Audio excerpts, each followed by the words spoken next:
Let's go Falcons! Hey yo, batter up, let the ball begin. Solano Falcons, bound to show you how you win. Cause this is our year, man, forget the past. We taking over right now with our pitching staff. Yo, it's game time, so let the games begin. Solano on the field and we gain in a win. Hey yo, it's game time, don't you hear the people chant? Cause this is our house, make way for the champ, it's game time. Welcome everybody, Chris Savaglia along with my broadcast partner Soa Balazi here on the Solano College Sports Network, where your Falcons will take on the visiting Chabot Gladiators here at Billy and Louise Yarborough Stadium. So both teams struggling on the year so far. Solano coming in the game 3-7, however, just came off a nice victory against the American River Beavers as they soared their way to that win. Now, a big offensive game for the Falcons, a breakout game to say the least. Who are some of the players you were looking out for in today's game? Yeah, like you said, they're coming off a great win. They're hitting 273, but coming into the Tuesday game, they were hitting 243. They had only one home run, and then after the game, they have 3 home runs, 2 of them coming from Nate Gutierrez. But a player to watch today is Roberto Diaz, shortstop for the Falcons. He's 10 for 35, hitting 286, but coming into the Tuesday game, he was hitting only 200, so a great improvement by him. 10 walks, 6 RBIs, so definitely look out for him. Yeah, nice game for these Falcons on Tuesday, their 3rd victory of the season. See if they can get their first winning streak on the year. Now, Sarah, do you have the lineup for the visiting Gladiators? Yes, I do. Leading off, number 20 playing center field, we have Troy Bashand. Hitting second, number 33 playing second base, we have Cole Coffey. Hitting third, DHing tonight, we have David Langer. Hitting cleanup, number 13, playing right field, Tim O'Dolly. Hitting fifth, number 27, catching today, Hunter Harris. Hitting sixth, number 6, playing first base, Jalen Bustus. Hitting seventh, number 16, third baseman, Tyler Ork. Hitting eighth, number 5, playing shortstop tonight, Adrian Padilla. Hitting ninth, number 1, playing left field, Trevor Contier. And pitching today, number 22, TJ Myers. Thank you, Soad. And now the lineup for your Solano Falcons. Isaiah Barrett, center field, Armio High School. Cody Gregory, left field, El Camino High School. Jared Denning, catcher, American Canyon High School. Nathan Gutierrez, first base, the American Canyon High School. Bryce Perbolinski, DH, Liberty High School. Kyle Krebs, right field, Carson High School. Aaron Corral, third base, Capistrano Valley Christian. Nick Dodson, second base, Justin Siena High School. Roberto Diaz, shortstop, Jesse Bethel High School. John Yancey, pitcher, Lincoln High School. Welcome back, everybody. As you see, starting pitcher for your Falcons, John Yancey, on the mound, getting ready to warm up, making his 3rd start on the season, coming in with a 4.79 ERA and 20 2/3 innings pitched. Opponents hitting 167 against him. Probably one of the few standout players for this team so far. Yeah, very impressive, especially coming from a freshman, like you said. And we talk about this every game, the great outing he had, his first outing, the home opener, where he threw a no-hitter almost into the 7th inning. So very excited to see what he has today. Yeah, in that first game, 6 1/3 innings pitched, but ended up giving up about 5 runs. And you wonder, just taking out of that game against San Mateo, that, you know, his numbers could even be better. So, yeah. Troy Bashand, center fielder for the Gladiators, will look to lead it off here. Yancey ready, and the first pitch is fouled, 0-1.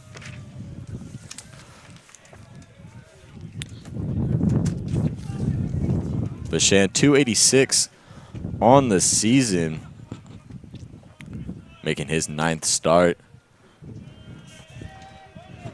See there, Yancey, the 0-1. Fastball hits the outside corner, 0-2. So quick work from Yancey getting ahead.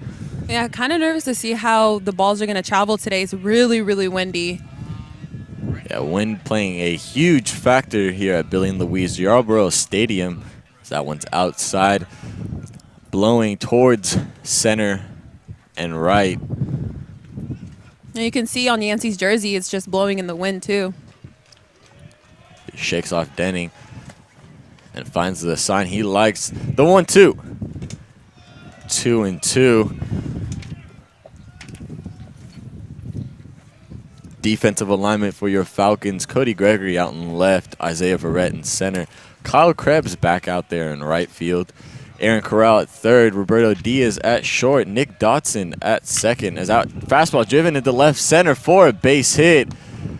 Off the glove of Verrett. Heading to second is Bashand. The throw not in time, so that's going to be a double for Bashand to start off the game for the Gladiators.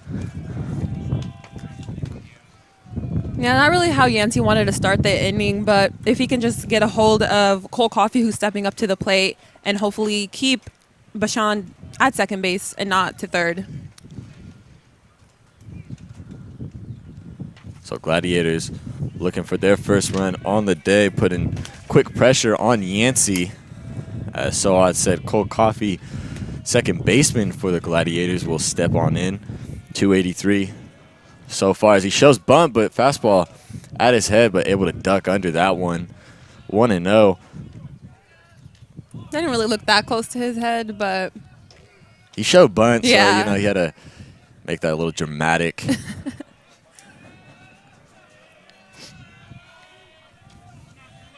Yancey sets, shimmies, kicks and delivers. Shows bunt again as Coffey grounded down the third baseline. Yancey picks it up in fair territory. So that'll be a base hit on the bunt from Coffey. Runners at the corners. if you ever want to bunt, that's exactly what you want to do. That's bunting 101, right on the line. And maybe if Yancey hadn't touched it, it would have gone foul, but it was just a great bunt overall. Yeah, just hit the lip down the third baseline and went on the dirt. Yancey, quick decision on it, decided to pick it up, but nonetheless, Coffey able to reach on the bunt single. Still no outs with DH David Langer, one of the few standout offensive players for the Gladiators. Yeah, he was actually my player to watch for Chabot. He's 17 for 43, 10 runs scored, 1 home run, 15 RBIs. He leads his team with RBIs, and he has an on-base percentage of 500. Absolutely ridiculous number right there with the on-base percentage. Getting on at least half of the time. It's a 1-0 swing and a miss on the healthy cut from Langer. Evens it up at 1-1. Corral even at the bag at third. Gutierrez will hold on Coffey.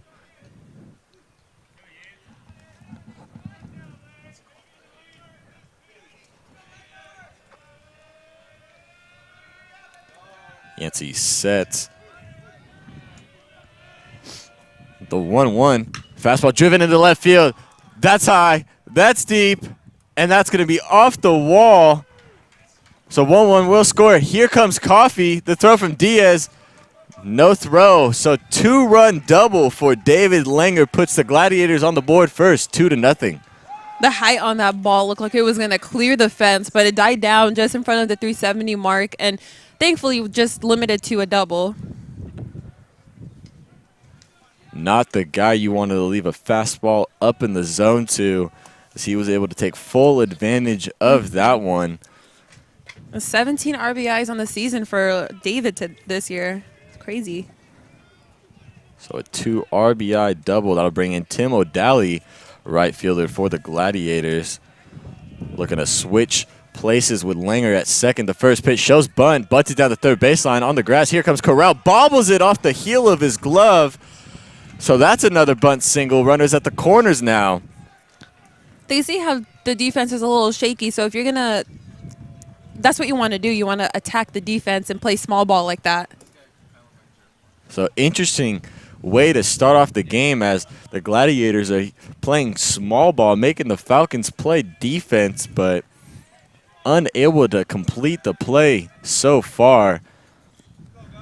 That'll bring up number 5 hitter Hunter Harris, sophomore for the Gladiators. Let's see if he can have a 2 RBI double to left center as Yancey checks on O'Daly at first base of his own in left center.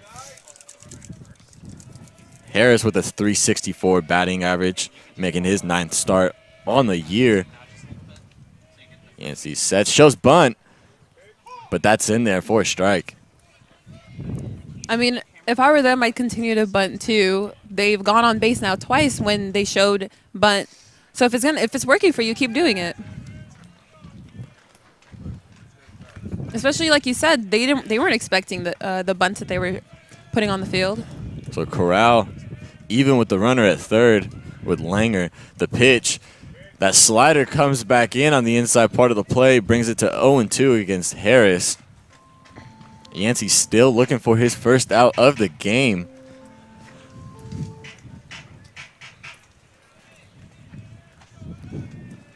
Yeah, and just like that, Chabot's leading 2-0. Still the first inning. No outs, like you said. The 0-2, 1-2.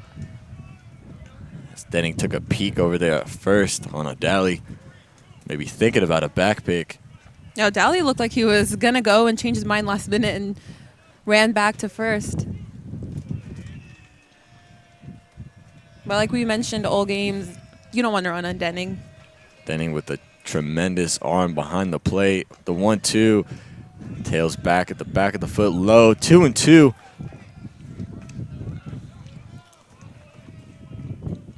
Runners against Denning with a 364 success rate out of 7 stolen base attempts. Only 3 have succeeded.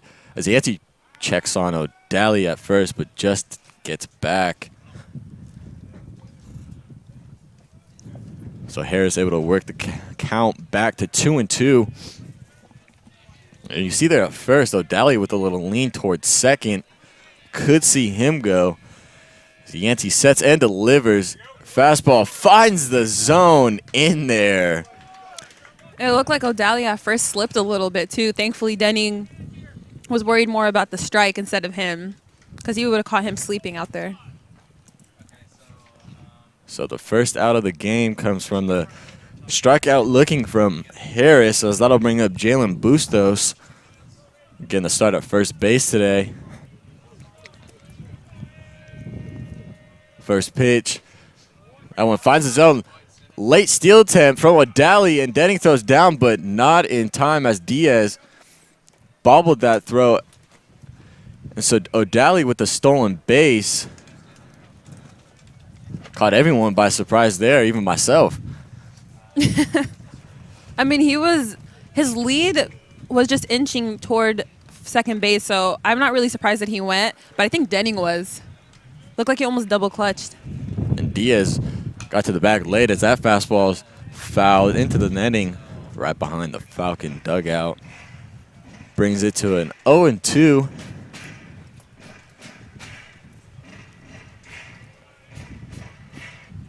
Yancey keeping his composure on the mound, trying to limit the damage the Gladiators have done to start off the game at 2. Infield is halfway. Might cut down the runner at third if he does decide to go. And Langer, as that fastball is just flared to the left side, as Bustos was just trying to stay alive there.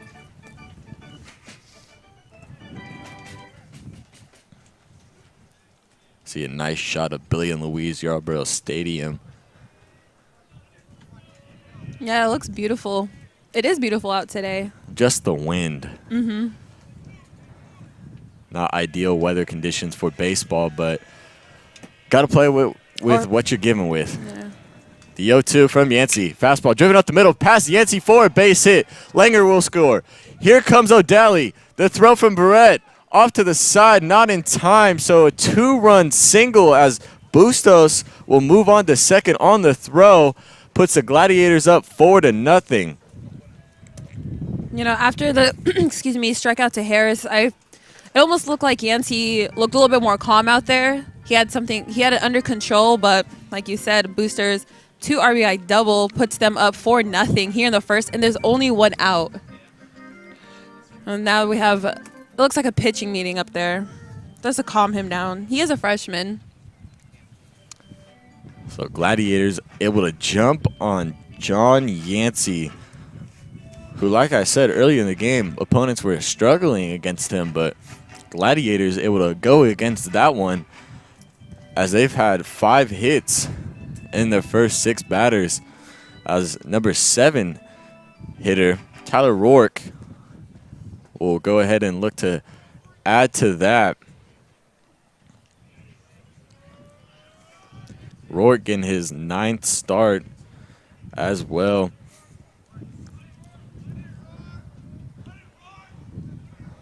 So Bustos at second from that 2 RBI single. Advanced on the throw from Barrett in center field. Yancey, the first pitch, up high, 1-0.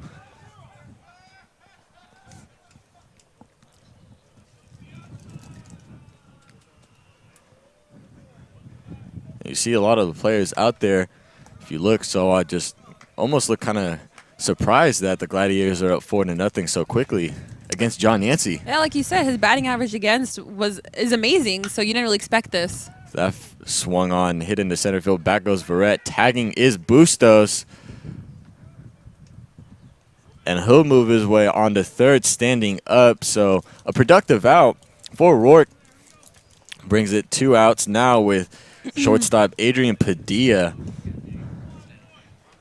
at bat.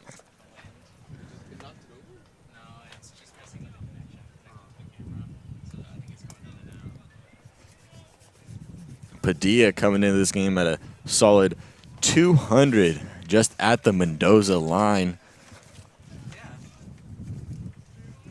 Bustos at third, showing a little.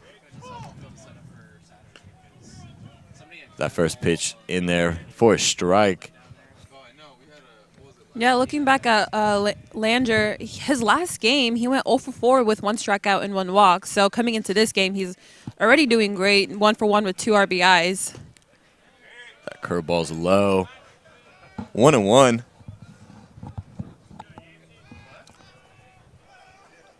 And both of the teams are coming off wins, but you kind of have to put the wins in the back of your mind and not think about what you did, but you have to think about what you're going to do.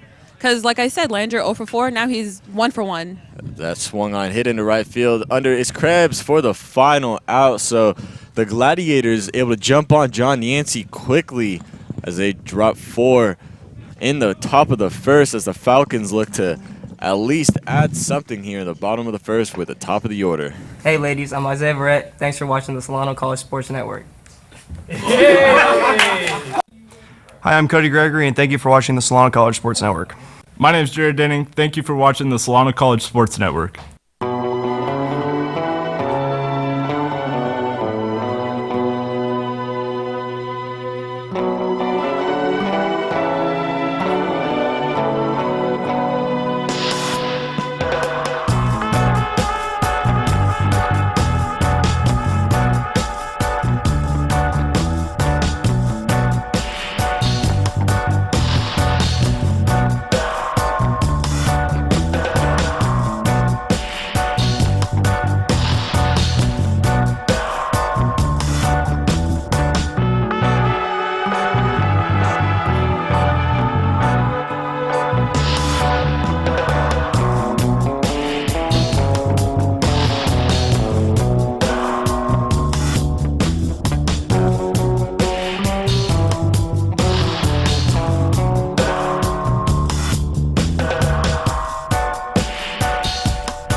Welcome back.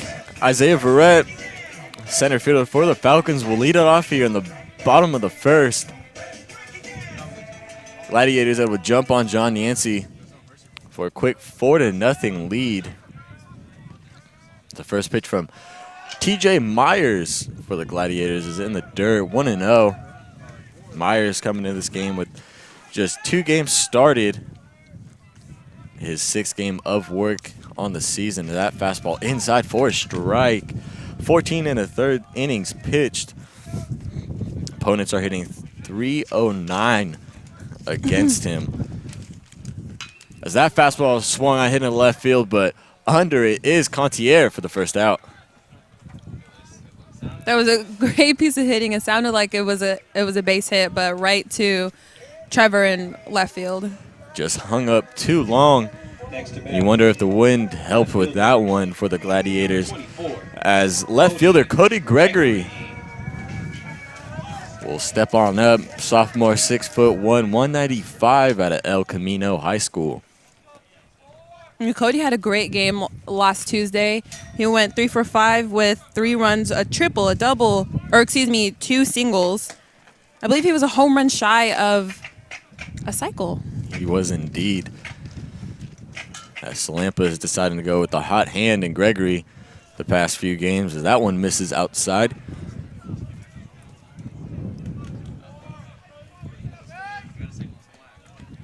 The 1-1. Fastball swung on, hit into right field, but out of the reach of O'Daly in right, brings it to 1-2. Yeah, it's good to see Gregory. He usually doesn't get the starts. He's usually a pinch hitter, but like you said, he was hot last game, so might as well put him back in today and see what he can brew up.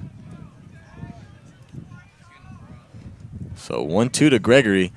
That curveball, nice pitch, but in the dirt. 2-2. Had Gregory thinking about it. Well, that was a good layoff, though.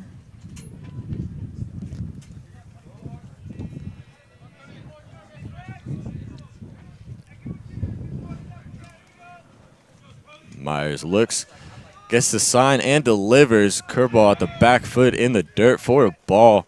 Nice side from Gregory, able to lay off of that one. Brings it to a full count now.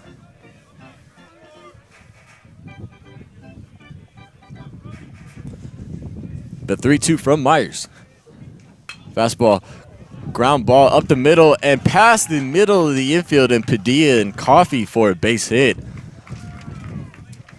So nice piece of hitting from Gregory, able to work the count in his favor and get a fastball he likes for a base hit. So Jared Denning will step on up. Had a big game himself against the Beavers on Tuesday. Had 4 hits, 2 RBIs, 2 doubles as well. Denning coming into this game at a .486 batting average. 9 RBIs in total. As that breaking ball misses, Gregory thinks about it, but retreats back to first, 1-0. Harris, when he took his mask off, kind of reminded me of Jared Sotamakia with the curly hair. The hair? Yeah. It looks like it's sprinkling out right now as the clouds are moving in front of us. Definitely started. Big gray skies indeed. So the look from Myers delivers the 1-0. Curveball right past Bustos at first, but for a foul ball. So Gladiators catch a break. That misses right of the bag. Bustos looking around at first, seeing his area, getting comfortable with it.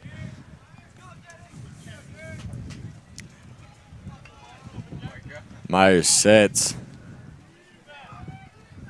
The 1-1. Curveball, ground ball, on over to Coffee. Decides just to go to first for the second out. So fielder's choice, Gregory will go to second. And Nate Gutierrez. Just a little shout out to our camera people today, having to stand in the rain right now in the cold, but getting the good shots like they always do. So Gutierrez, cleanup hitter for the Falcons today, had that big game on Tuesday as he had 2 two-run shots as that curveball's in the dirt, but a nice block from Harris. As you can see on the screen on the monitor right now. Here at Billy and Louise Yarborough Stadium.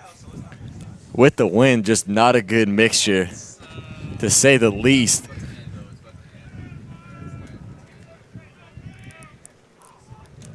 Myers checks on Gregory at second. The pitch misses. 2-0. sorry. I'm so distracted by the rain right now. I'm just looking around, seeing everyone's reactions. And the sun's peeking out, but not too much. 2-0 from Myers. That fastball misses, brings it to 3-0. Bryce Pribolinski on deck. Yeah, Gregory on second right now, rubbing his hands. He's not wearing any sleeves, so he's cold. Just trying to warm up there at second. Get them legs churning. A potential hit as that fastball finds the zone, brings it to 3-1 hitters count for Gutierrez.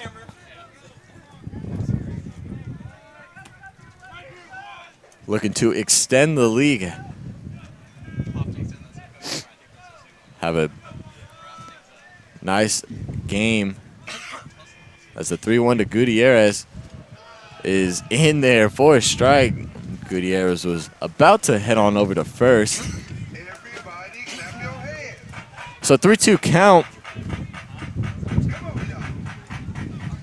Gregory at second. 2 out.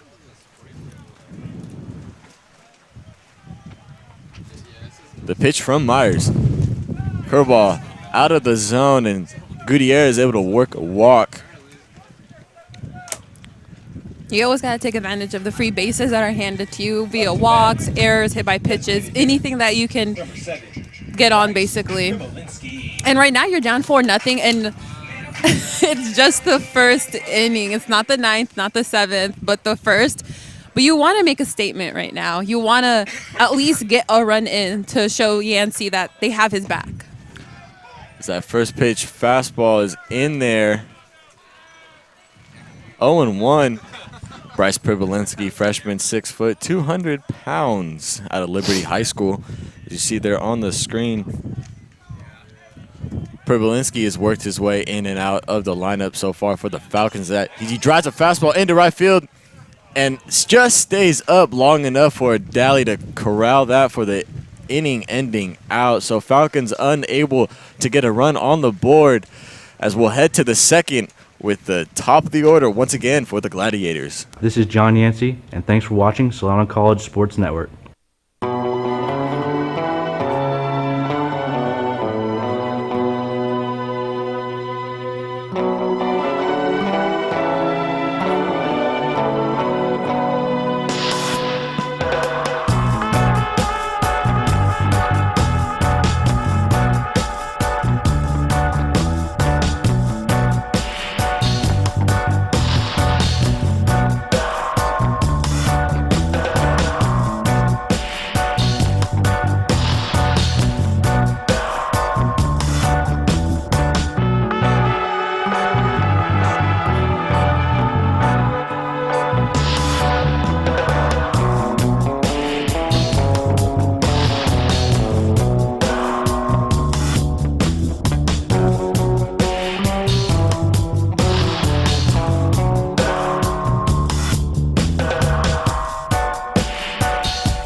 Welcome back to the top of the second, and John Yancey, first pitch, grounded right in front of the plate. Denny fields it cleanly on over to Gutierrez for the first out. Great first out. Now they need 2 more to get this inning unscathed and just continue the train, continue the game with just letting them only score 4. So just what you wanted if you're Yancey. 1 pitch, 1 out, as we'll head to the top of the order, and Chan doubled his first time up, came around to score.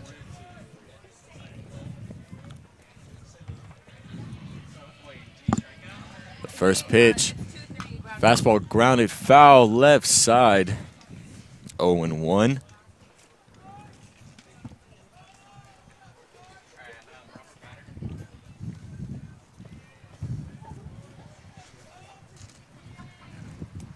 The 0-1 from Yancey.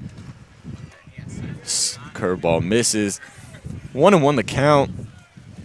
And I don't know if you see it on the screen, folks, but Greg Poff out there in center field trying to cover that camera up. That one misses. 2-1. We'll try to get that behind the pitcher shot for you here soon. The 2-1 driven out into right center.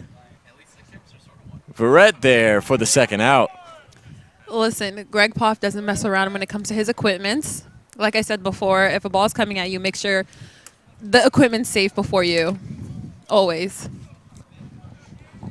So 2 out with Coffee up. He's singled on that bunt last inning. Was able to put pressure on the Falcons and came around to score.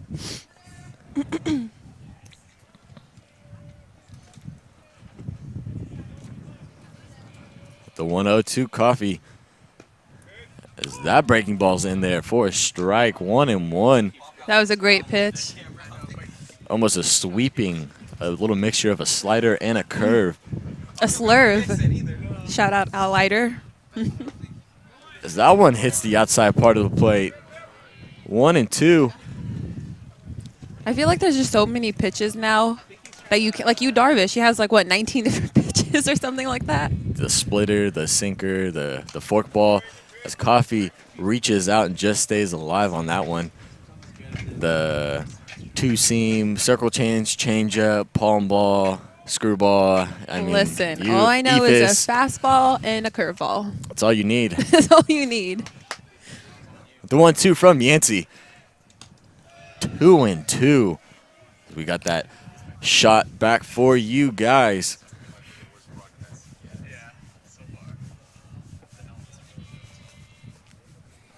Yancey looking for a 1-2-3 inning.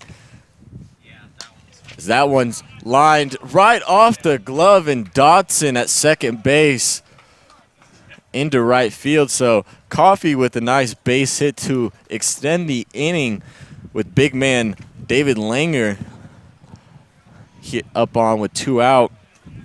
Are you scoring that a base hit or E4? That's a base hit. Okay. I'll just erase my E4 and write 1B. So Langer had that big 2 RBI double into left center.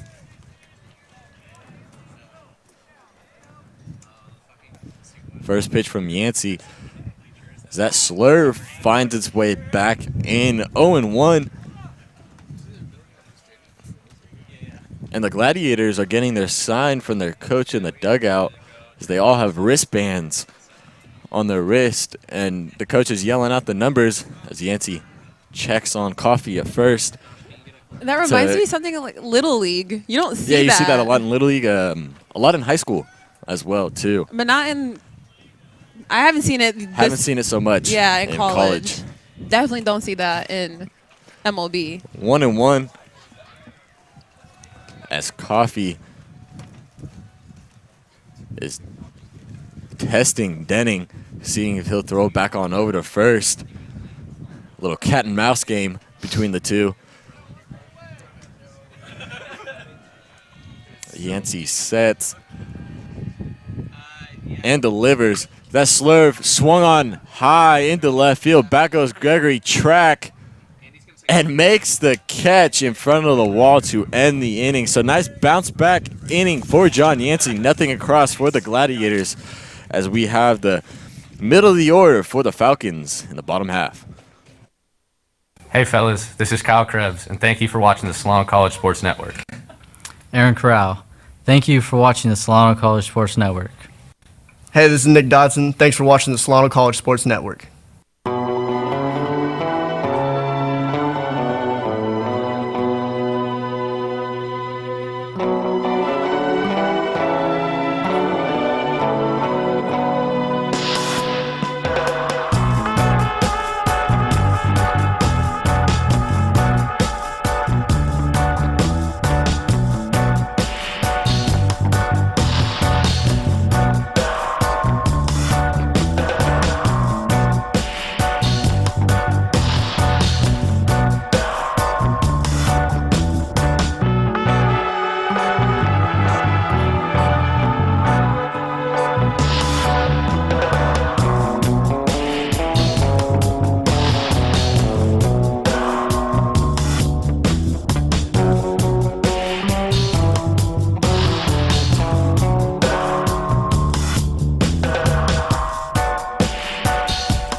Welcome back.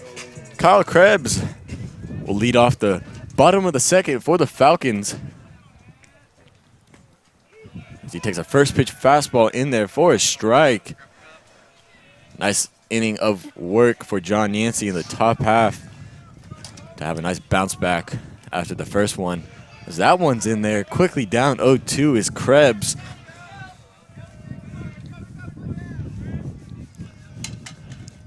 The sun's peeking out here again. See if it stays. The 0-2. That one misses. Nice setup pitch from Myers. See if he goes back to the breaking ball here. 1-2.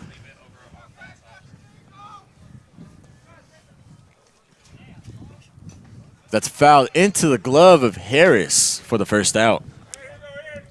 It's almost like Yancey and Myers' batting average against are switched. You know, Yancey's a little over 100, like what was it, 168? It was 167. 167, and then Myers is 301, you said? 309. 309. It feels like it's reversed. Switch rolls indeed thus far as Corral takes a first pitch for a ball. Sophomore at a Valley Christian High School. He drives that into left field, but the win able to die that down for Contier for the second out. It was good to see Corral, though, back in the lineup. He struck out. He had a golden sombrero a couple games ago on Saturday and then struck out again on Tuesday. So it's good to see him still in the lineup and Coach Salampa trust him. So 2 down now. And that'll bring up Nick Dodson. He swings and misses from the first pitch from Myers, down 0-1. Really like how quick Myers works, though. You can appreciate that, especially in a game like today where it's really cold. That fastball swung on, hit into right center, but under is Bachand for the inning-ending out. So quick work from Myers, able to get a nice 1-2-3 inning in the bottom of the second. No runs, no hits, no errors as we head to the top of the third.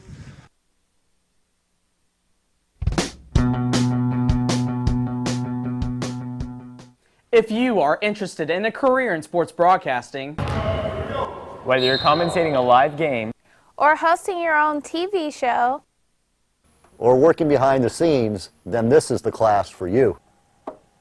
For more information, contact Greg Poff, that's me, at solano.edu. We hope to see you here next semester, and remember, it's more than just sports, it's an education.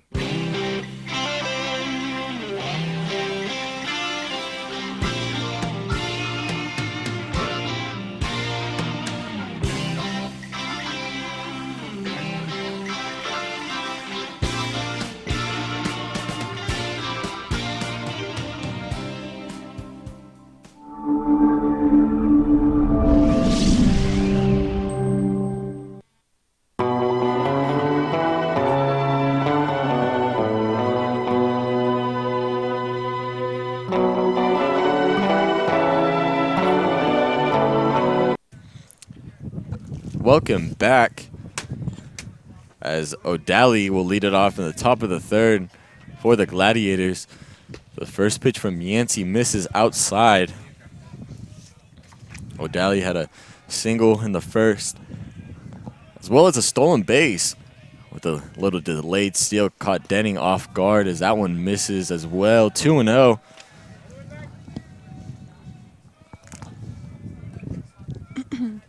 And for O'Daly, that was his first stolen base on the season.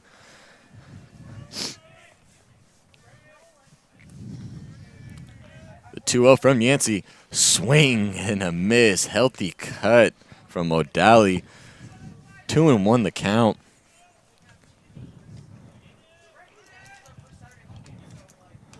Yancey with the shake off. Finds the pitch he likes and delivers that for a ball. So he's really been leaning towards that slurve he has going for him so far. 3-1.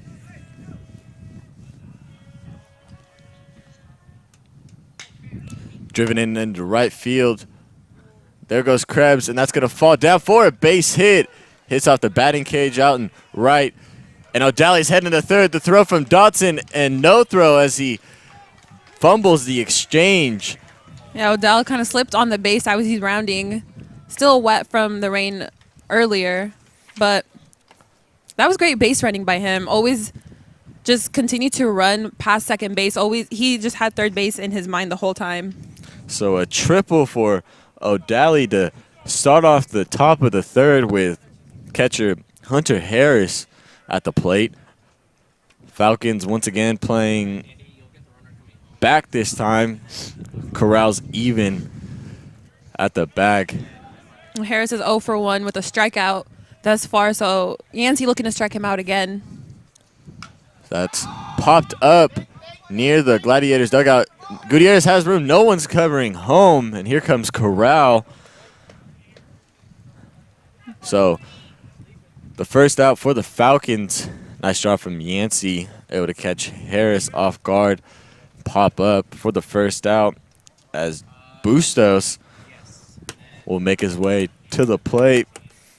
Had that 2 RBI single his last time up. Infield is now in for the Falcons. Looking to cut down that run. There is a ground ball. First pitch fouled back into the netting. 0-1.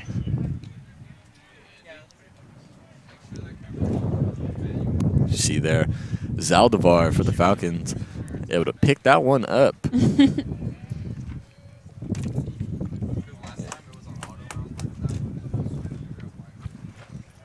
Yancey sets, kicks and delivers. That fastball tails out of the zone, evens it up at 1-1. The wind picking up here once again. Man, oh man. So well, you're blocking me though, so I'm not really getting all the wind, thankfully. Yeah, I'm just your shield for the day. You're welcome. Thank you. The 1-1 from Nancy. Fouled as Bustos just missed that one. Taking a nice healthy rip at that. 1-2. Yancey has a pitch or two to play with.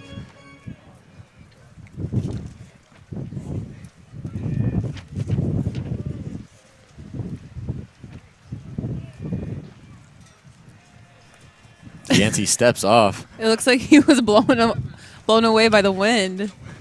I'm serious. I think he was blown away by the wind. It's blowing right into his face. So Yancey has a lot to work with right now as he's trying to pitch. And the wind's keeping him from doing so, at least comfortably. The 1-2. 2-2.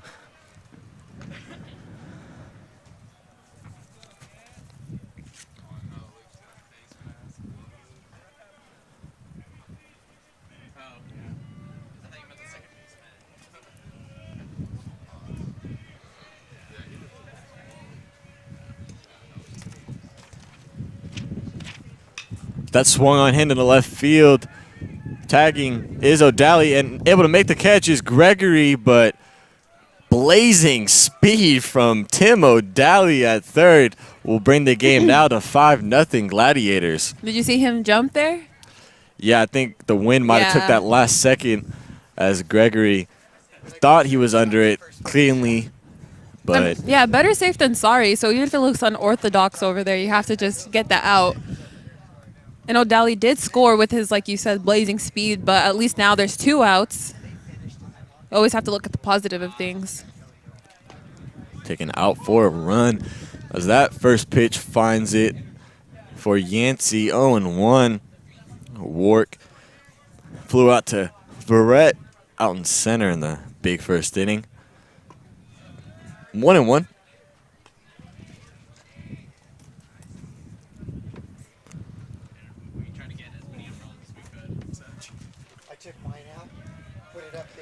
The 1-1.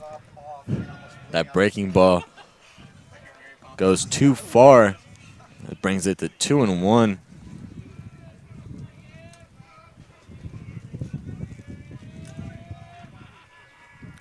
The 2-1.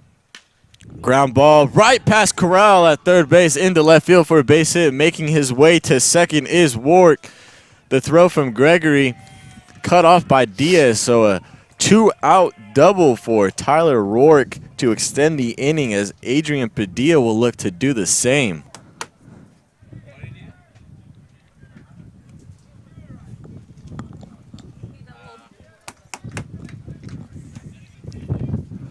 Just out of the reach, and Corral at third made a nice effort, but quick off the bat of Rourke.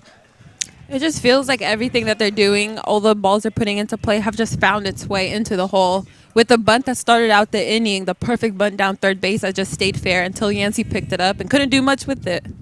There's that changeup swing and a miss. 0-1. And looking into Solano's bullpen, there's no one getting warmed up. So it's Yancey's game, at least for now. See if he can work out of trouble here. Man in scoring position for the Gladiators as that breaking ball misses low. 1-1. And for the Gladiators, averaging just over 4.5 runs per game and already over that average at 5 on the day in just 2 2/3 innings. 2-1.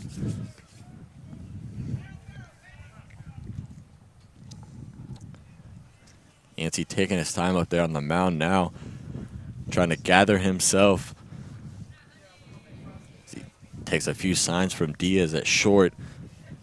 Yeah, he's definitely on the slower side when it comes to pitching, whereas Myers is on the quicker side. Yancey checks on Rourke at second. The pitch fouled. 2-2.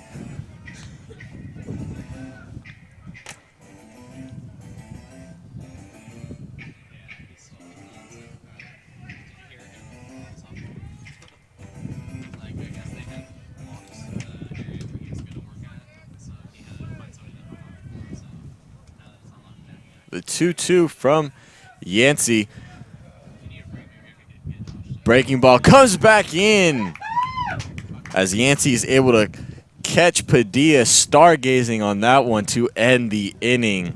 So Gladiators add one more, 5-0 as we head to the bottom of the third.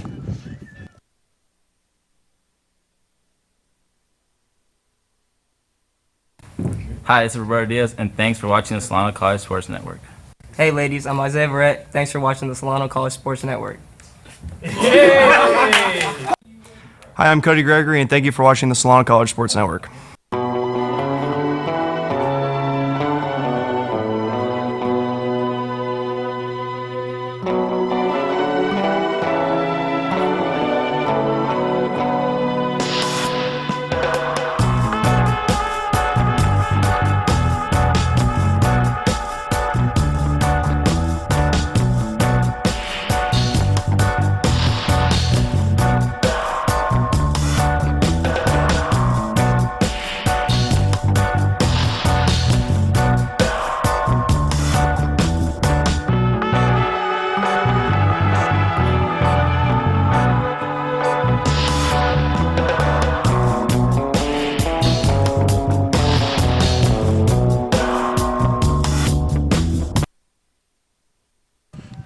Welcome back as the first pitch from Myers misses. 1-0.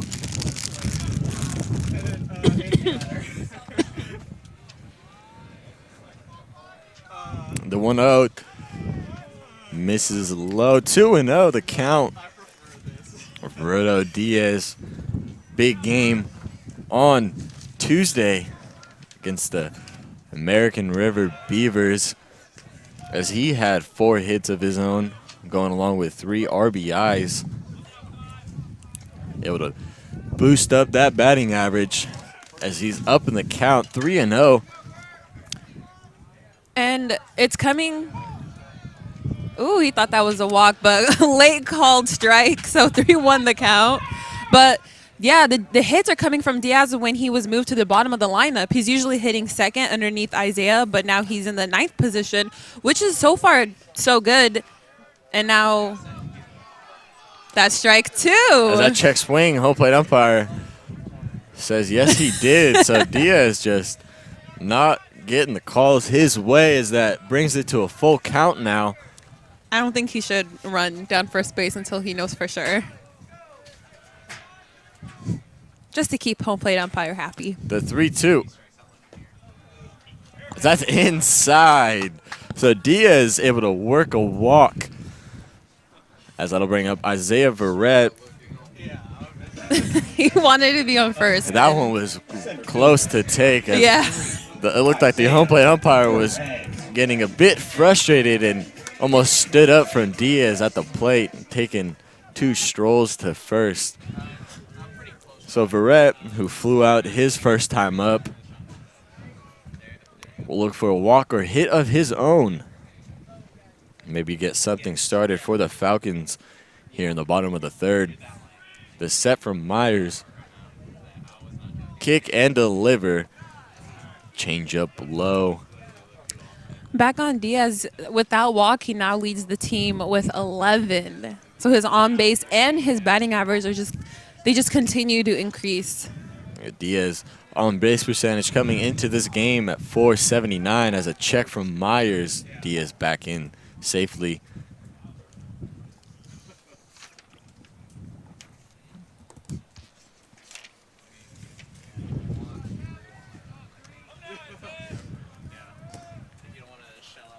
Diaz with a decent lead over there at first. Diaz just 2 stolen bases on the season as Verrett takes a fastball in there for a strike.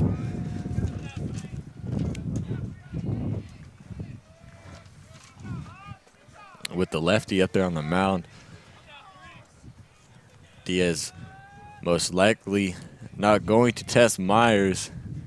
That one does not hit as Verrett thought it hit him. And having words having with the umpire. discussion.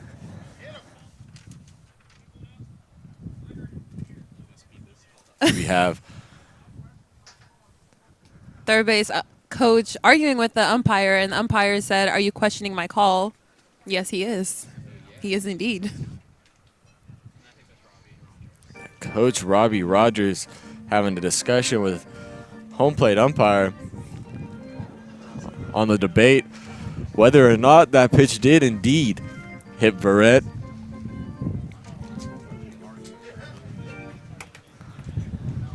As they couldn't come to a consensus. So 1-1 the count to Verrett. Excuse me, 2-1.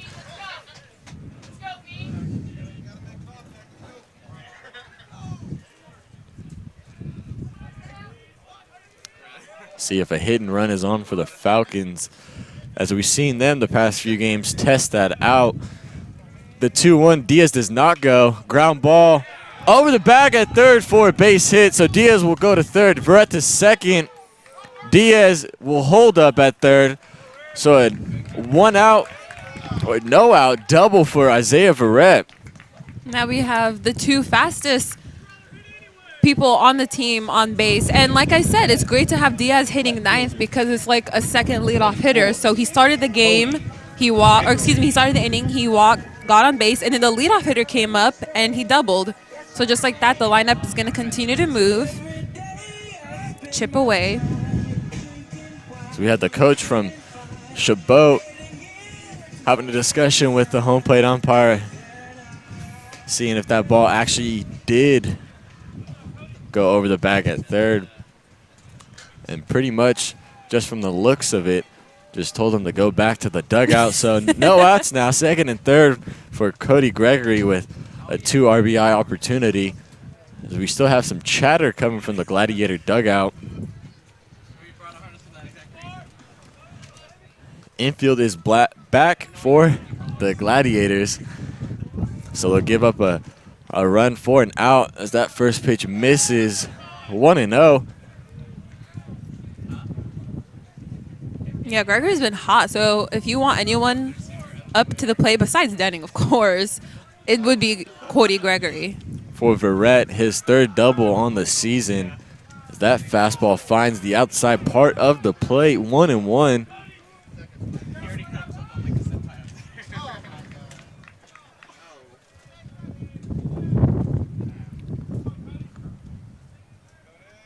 The set from Myers gives a look at Verrett at second. Fastball driven right side foul. 1-2. I think the ball we saw hit on the bottom of the wall in the first inning was going to be the furthest we're going to see. With the wind, I think it's going to kill everything that's hit in the air. Unless we get a lefty in either Denning or Gutierrez or even Bustos for the Gladiators. Okay, thanks for contradicting what I said. The wind's picking up even more here. The 1-2 from Myers, breaking ball, almost catches Gregory, chasing, but evens up the count at 2-2. And for Myers, you'd like a strikeout here as power hitter for the Falcons, Jared Denning on deck. The 2-2 driven out into right field, and that is down for a base hit. So Diaz and Verrett will score. Gregory on his way to second, standing up. So a 2-run double for Cody Gregory brings the lead cut down to 5-2 now. Have a game, Cody Gregory. Up to the plate. Catcher. Taking full advantage of his opportunities as of late. As for Gregory, that'll be his third and fourth RBI this season. And it's only his second game that he started. So no outs still. Gregory at second with Jared Denning looking to drive in Gregory as that curveball is in there for a strike.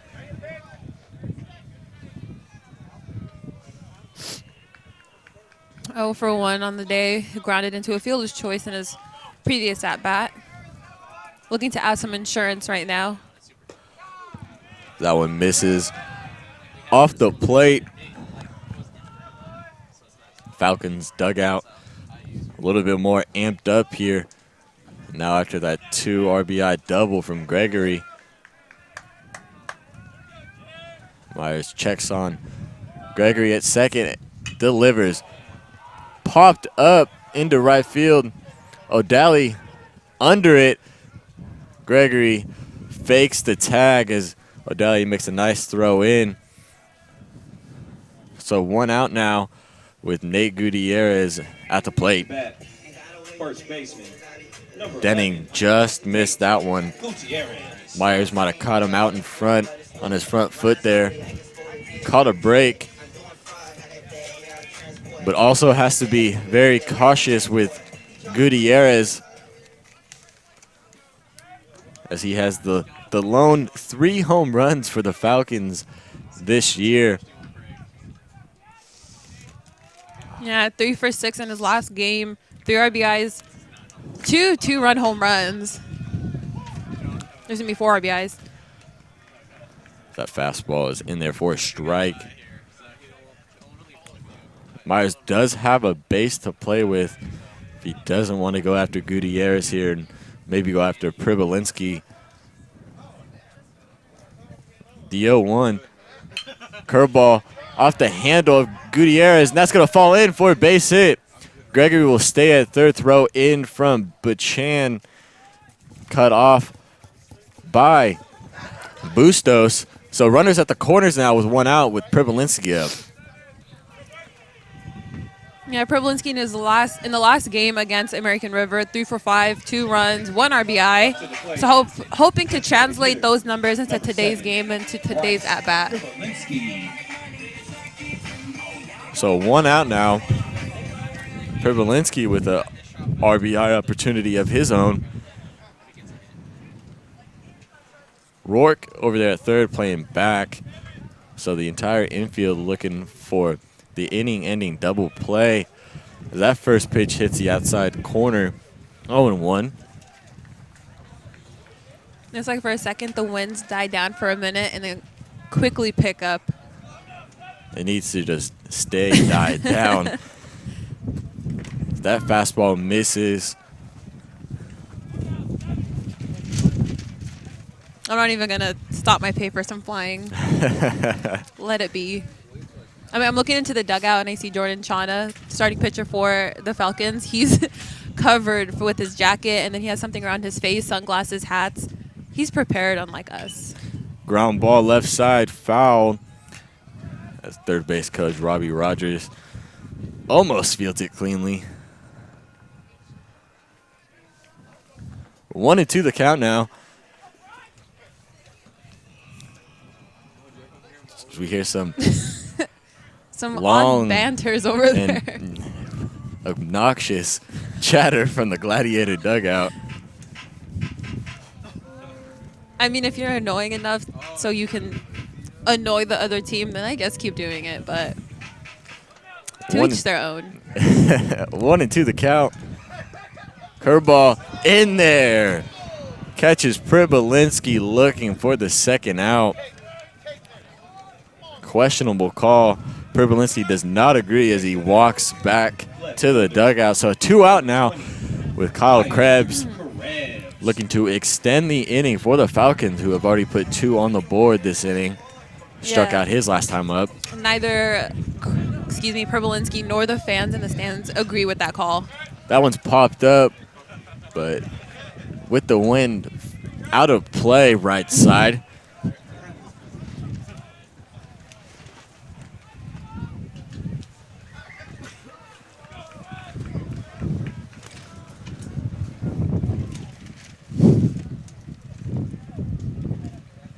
As Krebs steps out.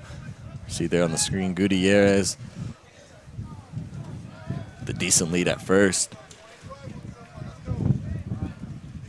Fastball off the end of the bat. And that's a fair ball as Bustos will field that cleanly to end the inning. So Falcons able to get on the board here in the third from the 2 RBI double from Gregory, as John Yancey will look to keep the game where it's at here in the top of the fourth. Hi, I'm Cody Gregory, and thank you for watching the Solano College Sports Network.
Welcome back.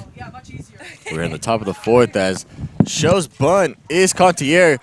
Yancey fields it cleanly on the run, but not in time. So a bunt single to lead off in the top of the fourth, as that seems to be the recipe for success of the Gladiators here today, as they have now 3 bunt singles. That was great effort by Yancey, though, to know where the ball is and to gather himself quickly, just not quick enough. It's a pick on over from Yancey. All right, so you're going to stay in the middle of the diamond right here because center field's going in and out, so you'll stay right here and then just do your best to roll the ball. As Gutierrez heads to the dugout and looking for a new glove, it looks like, or at least for his coach to tie him up. Might have a hole now in his glove. Yeah, he's getting a new glove. And indeed, he is going to get a new one from someone on the team. I always wanted to see a ball go through a glove. I've seen it get stuck, but never seen it like go through. As Gutierrez will get his glove and head back to first, but not a first baseman's glove. It looks like just his regular old glove. So going back to the Little League days.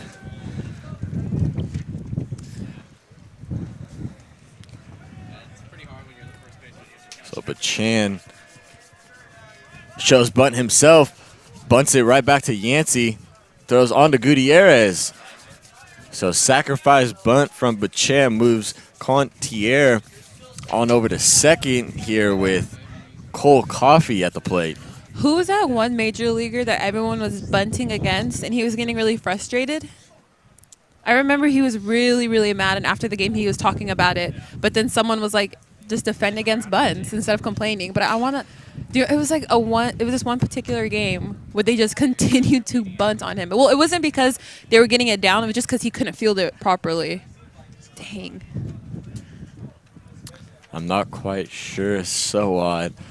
You might. Are you thinking of? Was it with Sabathia?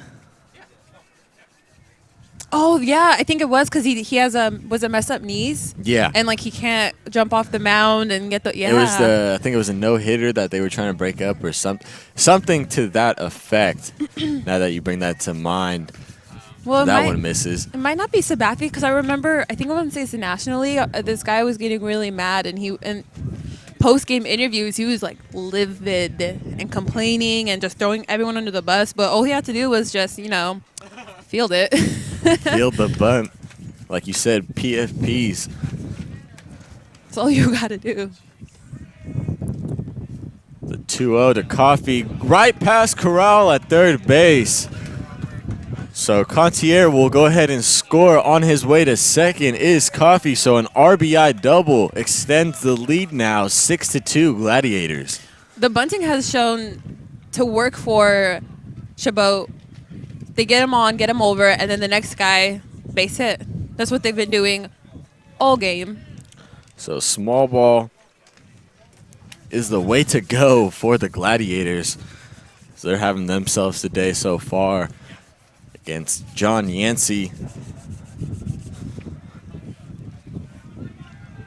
David Langer at the plate. And you wonder if Yancey maybe pitches around here. And no, he does not. That's high and deep, but in the glove of Gregory in left field for the second out. I told you guys, with the wind, nothing is going out, but no one ever wants to listen to me. Chris. The wind died down, so Oh, did it? Someone get a picture on the flags. No, but that was a great piece of hitting right there. It looked like to me it was going to go over the short porch over there, but.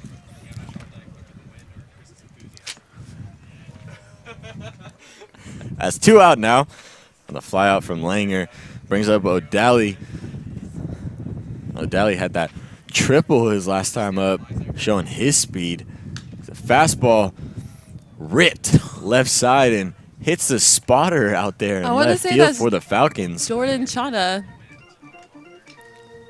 As you see there, the wind still strong here at Billy and Louise Yarborough Stadium.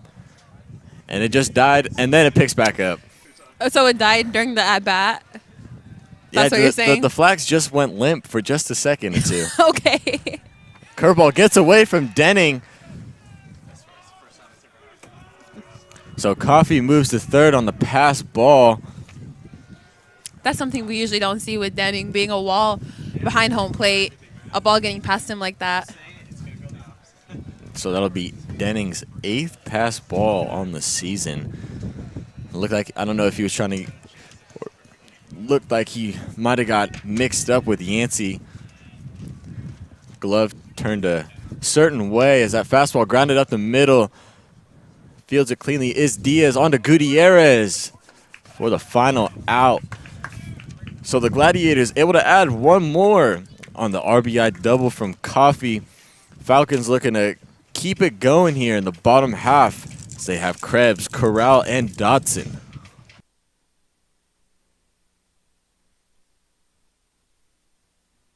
Hey fellas, this is Kyle Krebs, and thank you for watching the Solano College Sports Network.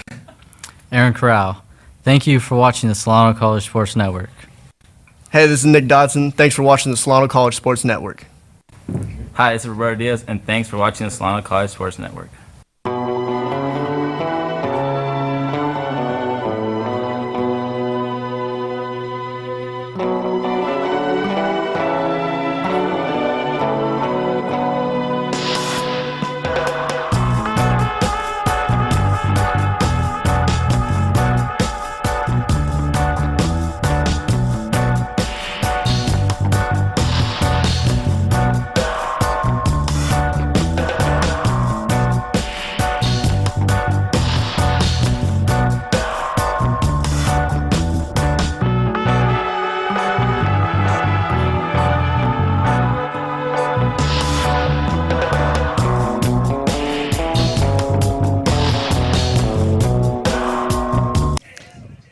Welcome back. Aaron Corral will go ahead and lead off for the Falcons here in the bottom of the fourth as that first pitch fastball finds the zone in there. 0-1.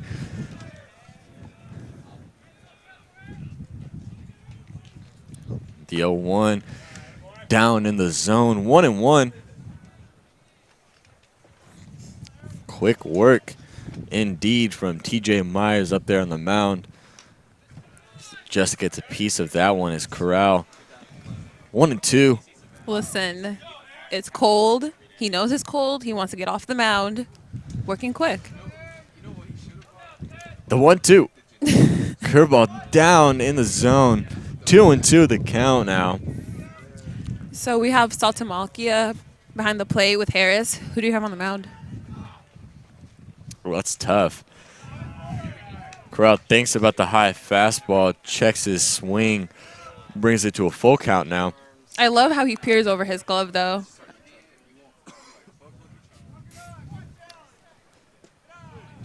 Just misses down in the zone. So Corral works a walk. As that'll bring up Nick Dotson. Yeah, good to see him on base. After you have a couple of games where it doesn't go your way, and then you finally start to inch toward getting on. First it's a walk or error walk, and then you get the hits. So hopefully Corral can translate that to his next at-bats. Dotson flew out to center field his first time up.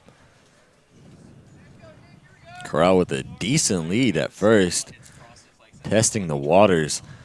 That one's in the dirt in front of Harris, but the throw not in time, so Corral able to advance to second on the wild pitch from Myers.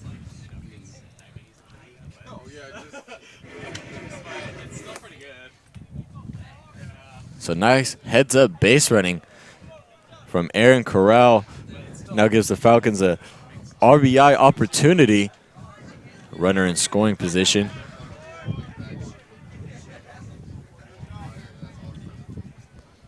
For Dotson, looking for his first RBI of the season. As we have a back pick, and not in time. You saw the open glove there from Padilla, trying to catch Corral sleeping at the bag at second. Second base umpire, that's how I'm trying to be right now. Cozied up, layered up. Definitely looked at the weather. Unlike us.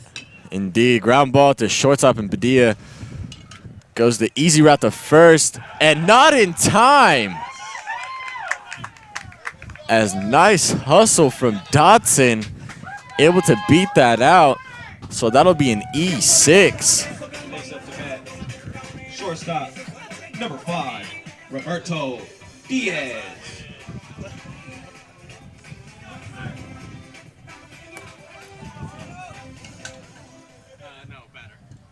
So runners at the corners now with Roberto Diaz. Still no outs. Rourke even at the bag at third. That first pitch misses down. Diaz walked and came around to score last inning on that 2 RBI double from Gregory. Looking to hand it over to the top of the lineup and get something going again for the Falcons.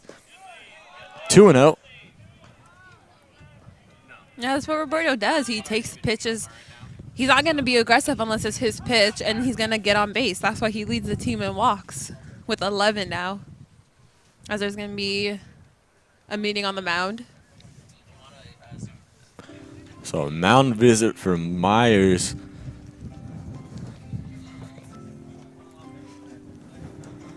Diaz talking to third base coach Robbie. Barrett chimes in. Corral, too. So does Corral. Dotson over there at first. 6-2 ball game.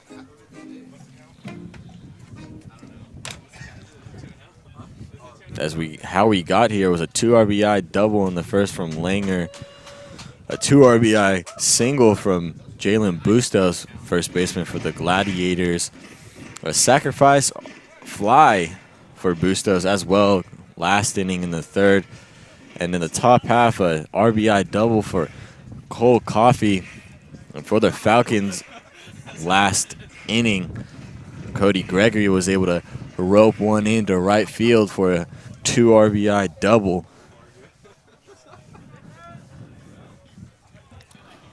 So we're ready now. 2-0 count to Diaz. As Coffey and Padilla were having a little conversation just a moment ago. Myers sets and delivers in the dirt. Nice block from Harris. Had his work cut out for him today. Hitters count now 3-0. Diaz will most likely be taking here. And Dotson, excuse me, with the healthy lead at first. I think he's going to swing. Think Diaz has the green light here? No, I don't know. I just wanted to say something different. The 3-1. I'm just trying to keep it light, all right? Trying to have everyone in a good mood. A peace to everyone. I love it so odd. Roped and able to field it and make the play at second is Cole Coffey at second base. How about that one? That was a great play by Coffey, especially how he recovered quickly enough to throw it to Padilla to get at least one out instead of just saving the ball from going into the outfield. So great play by Coffey. Joe Panic-esque. Able to snow cone that one and make the tough play at second, as I was thinking he was going to head to first on that one. You know, you got to love the shortstop-second base relationship. I think they have, besides pitcher-catcher, they have one of the best relationships. Ground ball. Takes a generous hop for Verrett over the glove of Rourke. On his way to third and staying put is Diaz. So that'll be Verrett's second double on the day.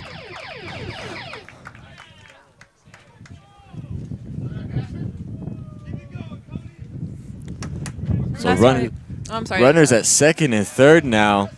6-3 ball game, and Cody Gregory with another 2 RBI opportunity now. Can't emphasize enough how it's so good to have 2 leadoff hitters from in the obvious leadoff spot and then in the 9th spot with Diaz and Verrett. And like you said, Cody Gregory now steps up to the plate, who had 2 RBIs in his last at-bat with a situation similar to this. Hopefully he can do the same thing. So Myers has worked his way into trouble as that first pitch is off the end of the bat, and Gregory 0-1. His last at-bat, he singled down right field line, but they're not playing to protect that. They're playing him more in left field. Infield for the Gladiators playing back. So they'll give up a run for an out as they look for their second out. So that one misses outside. 1-1.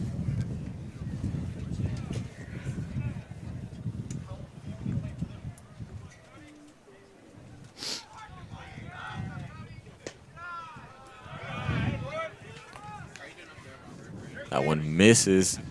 2-1 the count now.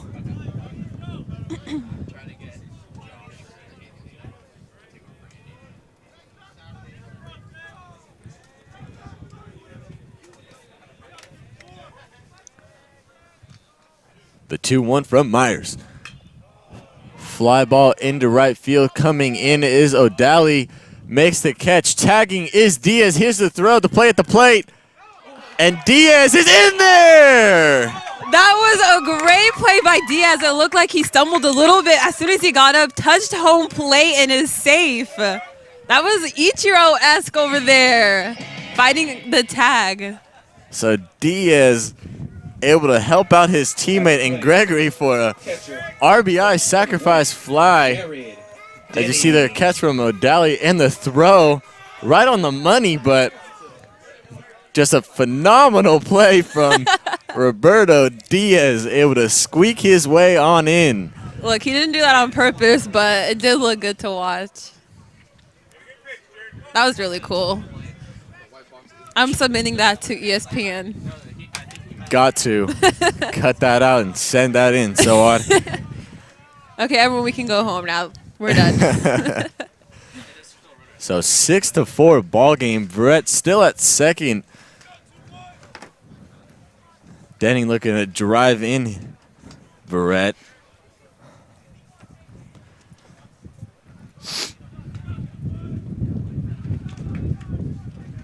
The 1-0 to Denning. 2-0 as ball gets away from Harris. Barrett will advance to third. Harris came close to us, and I saw his hair. It's really nice. I wonder what shampoo and conditioner he uses. You might want to ask him that after the game. I need to know. I need to switch it up. So 2-0 the count.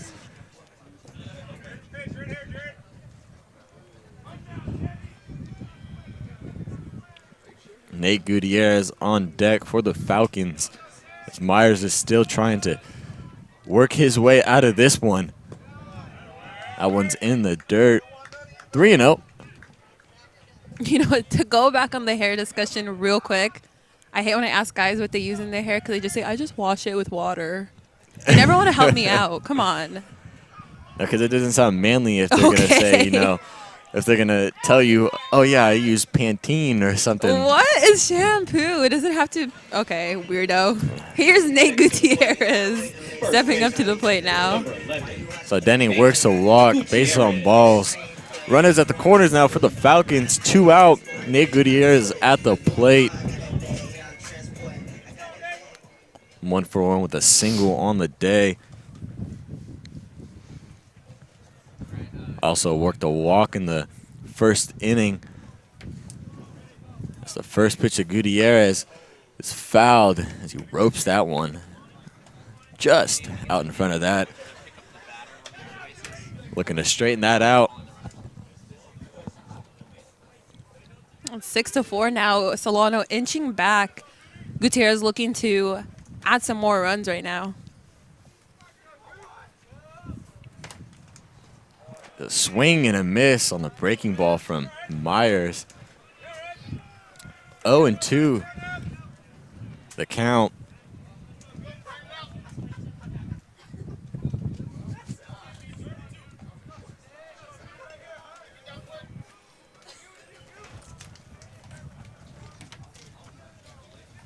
Myers taking his time and finally sets.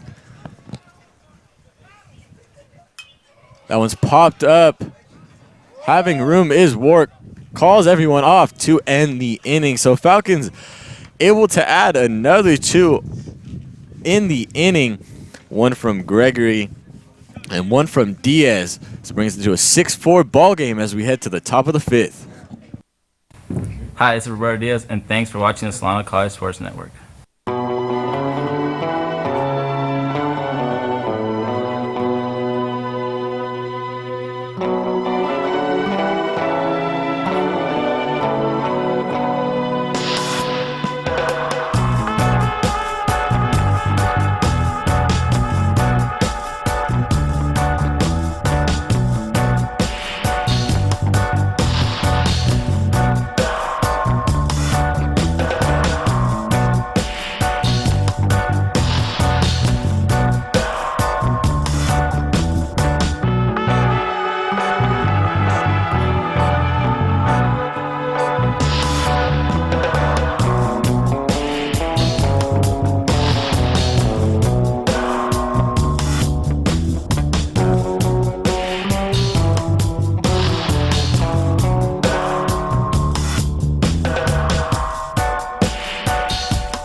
Welcome back. The first pitch to Harris is in there for a strike. John Yancey still out there on the mound for the Falcons here in the top of the 5th. 5-6-7 for the Gladiators. That curveball misses. 1-1.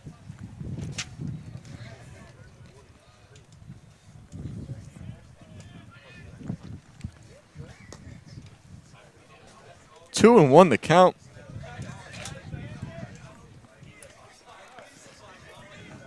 As everyone in the field moving around, trying to stay warm here. That fastball just inside to Harris. 3-1 hitters count. You know, I still can't get over the phenomenal play that happened with Harris, with Diaz tagging up from third. He drives that one into left center. Back goes Verrett. Has room for the first out. Did the winds die down then too? You know, it feels like it right now, but you see the flags and it's still going out there. But a lot of hard hit balls today dying down. As now with one out, I'll bring up Jalen Bustos.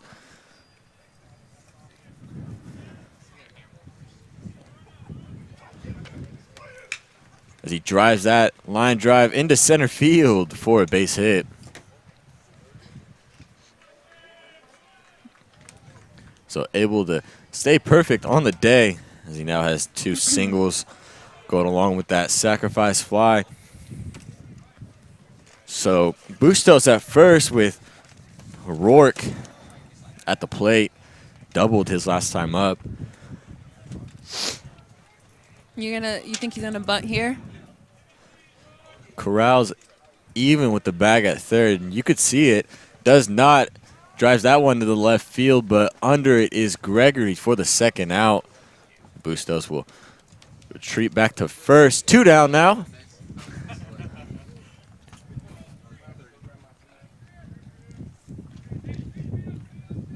Padilla now stepping up to the plate.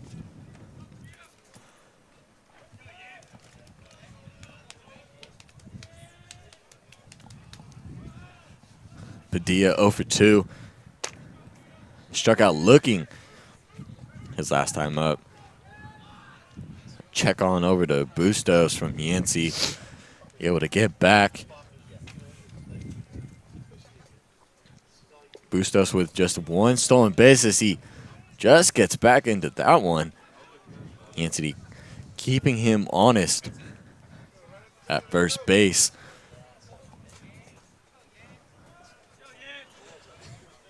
As he's taking a little lean towards second and fakes the attempt.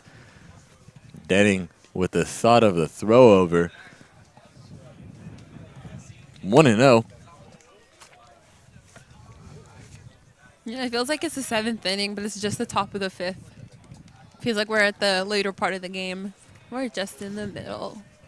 Just in the 5th. Thanks. 1-0. Fouled. 1-1. That one was in the netting right in front of us here in the booth.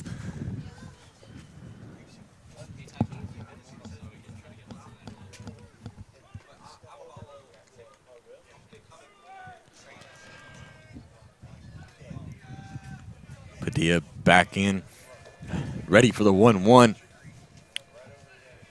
Bustos with a little bit of a lean. Little antsy there at first. Does not go. 2-1 the back pick from Denning, but scooped up and able to save that is Gutierrez at first. Nice play. That's when it becomes extra beneficial for having a left-handed first baseman. Just for that play. Yeah, right-handed first baseman would have had to backhand that one and would have been a lot tougher, to say the least. 2-1. Yancey looking to get out of the inning. The 2-1 off the fist of Padilla. Dotson goes the easy way and Diaz to end the inning. So no runs, 1 hit, no errors as we head to the bottom of the 5th. Hey there, Bryce Privilinski. Thanks for watching the Solano College Sports Network. Hey fellas, this is Kyle Krebs, and thank you for watching the Solano College Sports Network. Aaron Corral. Thank you for watching the Solano College Sports Network.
Bryce Perbolinski will go ahead and lead off the bottom of the 5th for the Falcons as we have a new pitcher for the Gladiators, Brian Tan, making his 6th appearance on the year.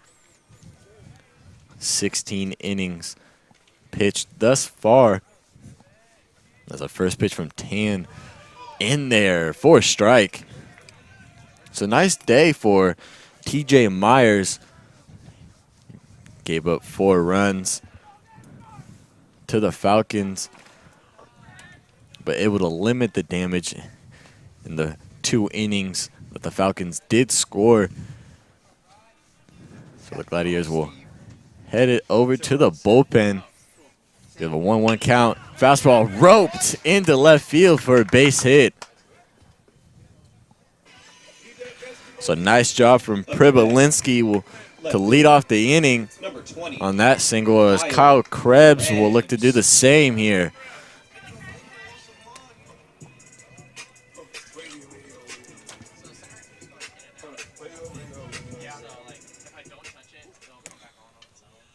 Krebs looking for his first hit on the day.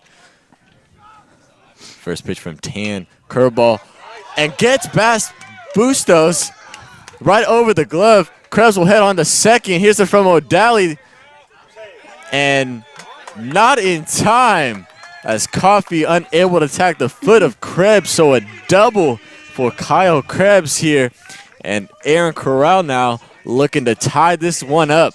You gotta love an Oppo Taco base hit like that. Number 10. You like that, Oppo Taco? Gotta bring back. Oppo Taco indeed. So on. I honestly forgot about that term until literally just now when Krebs got that base hit. Corral looking to tie this one up. And on that hit from Krebs, Bustos looked like he was going to be able to make the play, but took a hop over there at first on the lip, I believe, and took an unfortunate bounce for the Gladiators, but for the Falcons, able to capitalize on that one. 2-0 the count now. They were quick base hits, too, for Pobolinski and Kyle Krebs. You see there, right over the glove. As that one misses. 3-0. Corral will most likely take, as Tan has yet to prove himself thus far.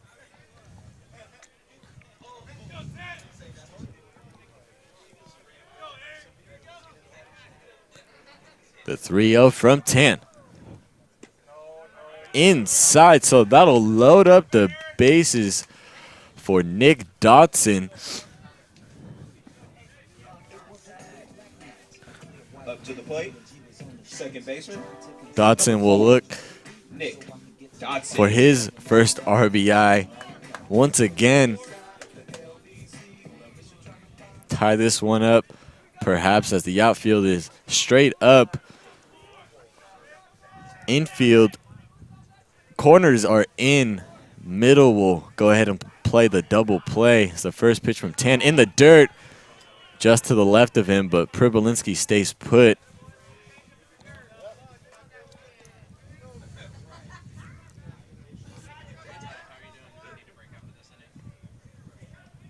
Yeah, Falcons really need to be aggressive in this inning with the bases loaded, no outs. You know, you're down 6-4. Why not be aggressive? A new pitcher, Brian Tan, has worked himself into some trouble. The bases are juiced, no out. That curveball gets away from Harris. Here comes Pribolinski sliding on in. So the Falcons will cut it down to 6-5. All runners will advance and move up one base, second and third now.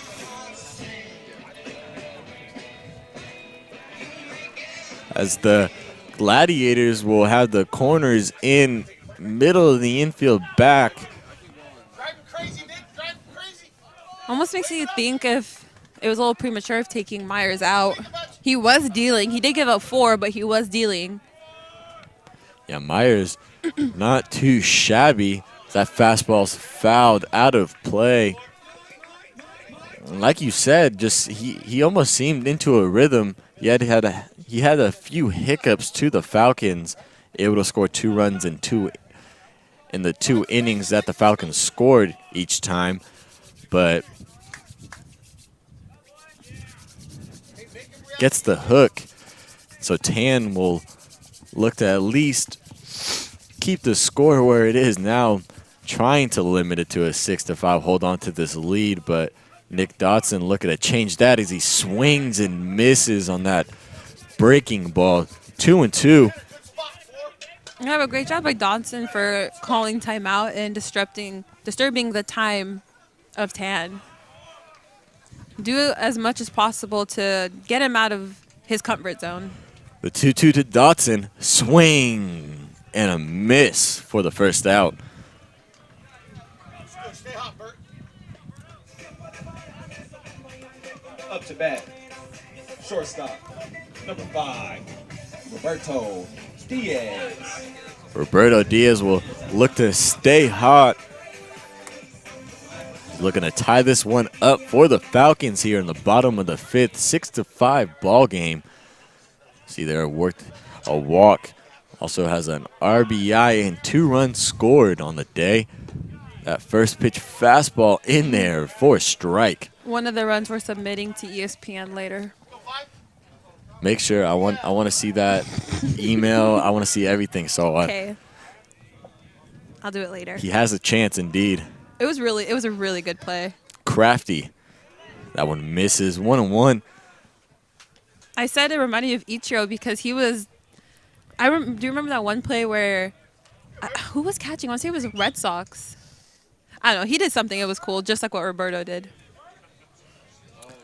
I thought he was going to slide and try to put his foot on the home plate, but decides to reach with the hand and ends up succeeding. That one just misses on the outside part. 2-1. Verrett, the top of the order, awaiting. Infield back. As we have a back pick and almost catches Corral as well as Tan's teammate Padilla off guard. That one almost went into center field. Could have been some trouble for the Gladiators. Just miscommunication that thankfully didn't harm Chabot at all, but that's why they had a little meeting right there to get back on track. Trying to get on the same page. Almost a scary one.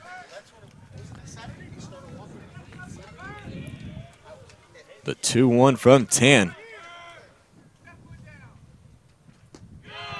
3-1. Diaz showing his patience up there at the plate.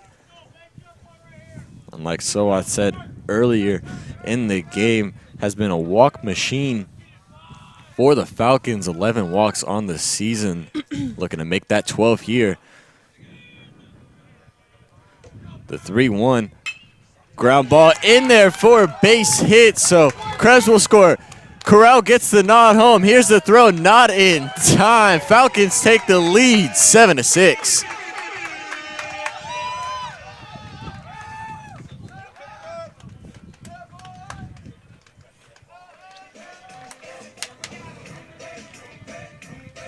Can't help to think, but ever since Diaz moved to the bottom of the order, he's just been on fire.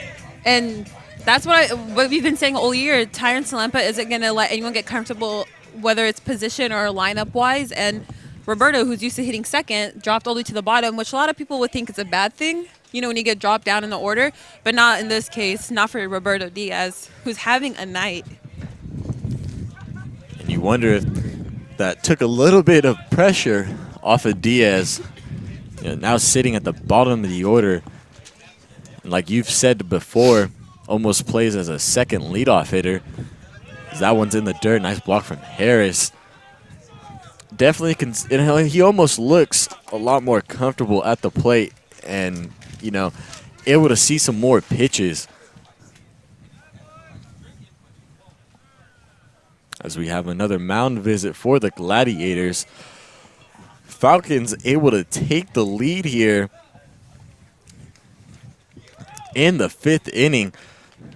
Pribolinski scored on that wild pitch from Tan, and Diaz able to put the Falcons ahead with that 2 RBI single, as we have a call to the bullpen for the Gladiators. As you see there on the screen, Chris Avaglia and Soa Balazzi here on the Solano College Sports Network. For a second, I thought you forgot my name. I was waiting. How could I forget your name, Saad? I know. How could anyone ever forget me? So we have new pitcher Marcus Dubois in the game, making his 6th appearance. Has 7 innings of work under his belt. Opponents in those 7 innings have hit 300 against him. Yeah, he has a little side submarine almost type mechanic. Very unorthodox. But if it works, it works. Almost throwing up there with ease, almost effortlessly. Say it again. I don't know if I want to, so I think it's a tongue twister. Effortlessly? Effortlessly. Tongue twister for me. I feel like it's a tongue twister because it's really cold too. Really cold. So we can't feel our face.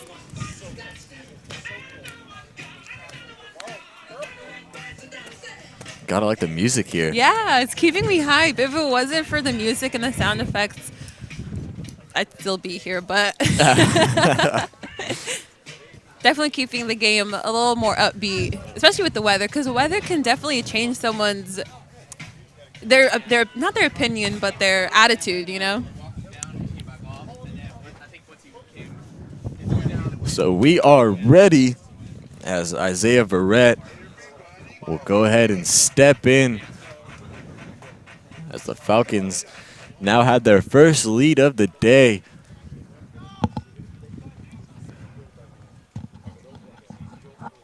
Dubois is ready. That fastball is in there.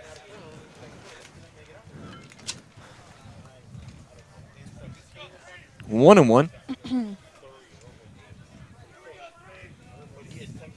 And you wonder now, with right-handed pitchers now in the game, if the Falcons take advantage and maybe get a couple stolen bases, as Diaz was leaning towards second but able to make his way back into first safely.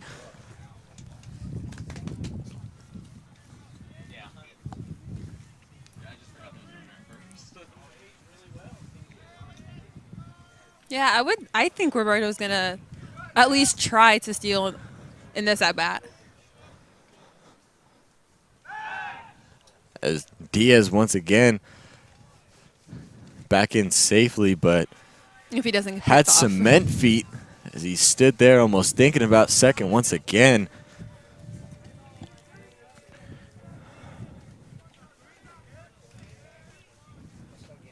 The 1-1 in there for a strike. Nice pitch from Dubois. Brings it to 1-2.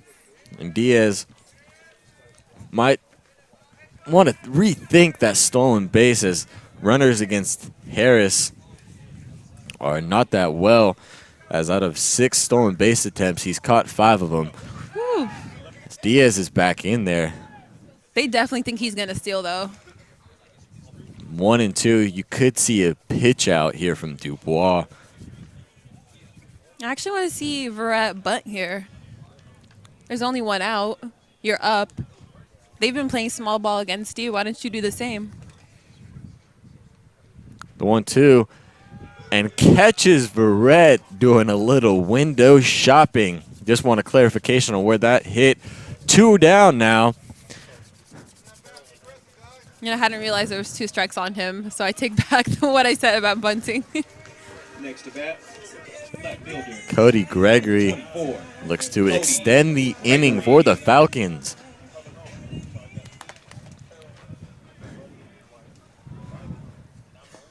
Diaz thinks about it. The back pick from Harris not in time. Diaz is able to get back in there. Pitch was a ball, 1-0.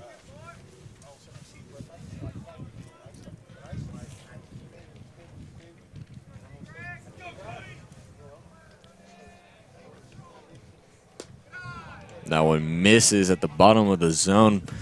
2-0 the count.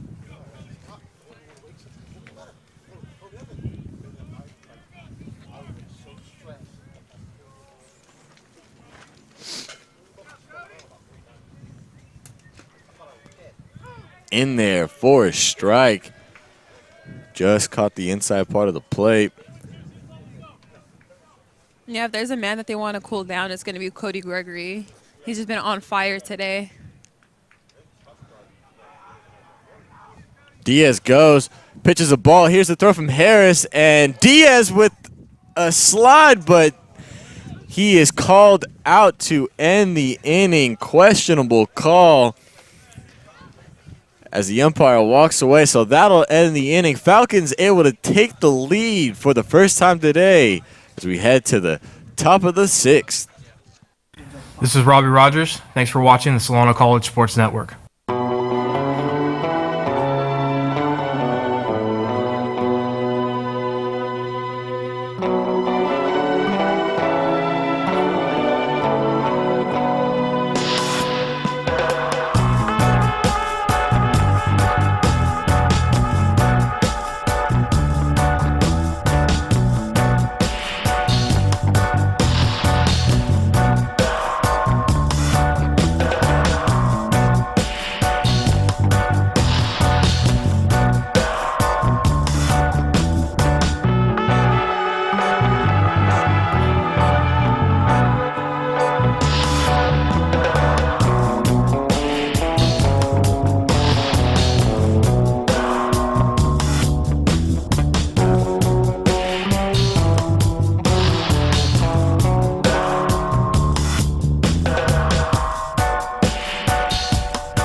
Welcome back as number 9 hitter Trevor Contier will lead it off in the top of the sixth. First pitch from Yancey, who's still out there on the mound for a ball. Yeah, it's good to see Yancey. He's not really having maybe the best outing, but it's still good to see him here in the 6th inning. That fastball finds the zone, 1-1.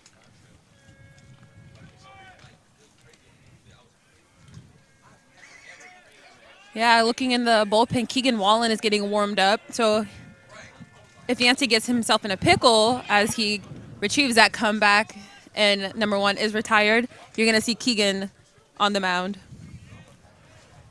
So nice work from Yancey, able to get that comebacker and toss it on over to Gutierrez for the first out, and they'll bring it back to the top of the order and Trey Chan.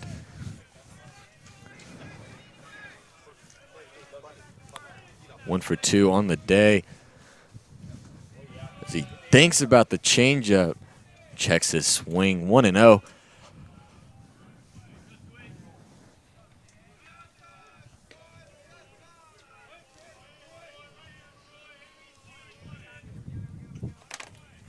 The 1-0. 2-0. Yancey didn't like that pitch he threw. Shakes his head and I haven't seen Yancey get mad at the umpire, more just at himself when he knows he could have done better. Fastball's out, 3-0. And you wonder if Coach Tyron Salampa has a short leash on Yancey as he's down 3-0 with the possibility of a walk on the mind. If he does indeed call for the bullpen, the fastball finds the zone, brings it to 3-1 now. I think he does. I think if he walks him or if he gets on somehow, he's going to be taken out the game. He's thrown a lot of pitches, and he's still a freshman. You got to preserve the arm. So that one's fouled off. brings it to a full count now.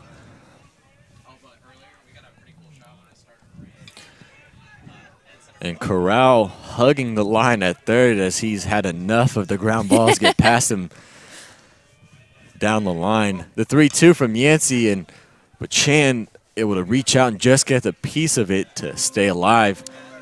You remember, well, I mean, you don't remember because you weren't alive, but in the 80s or I think 70s when this guy kept fouling off into the same section of the dugout and they kept moving, and then when they would move, he'd foul it off still to him. I feel like that's kind of like... Ground ball up the middle. Dotson backhand slips up and not able to make the play. That's basically how Corral's feeling right now. No matter where he's at, like the ball is just coming toward him, but just like right past him, you know? But Dotson out there looked like he just slipped. The grass could still be wet after it started raining here earlier in the game. Very frustrated with himself. That'll be an infield hit for Bachan.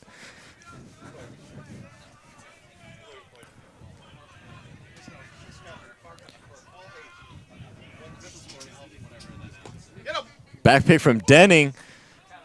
Gets back in time. Cole Coffey up there at the plate looking to stay perfect on the day. 2 singles. Had that RBI double his last time up. Number 33 is 3 for 3. I like that. Threes are wild. Okay, let's calm down. That fastball misses. I thought deuces were wild.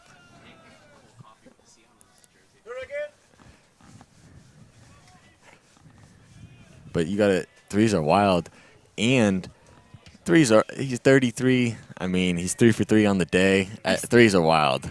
Come on, so odd. All right, whatever you say. That one's outside. 2-1.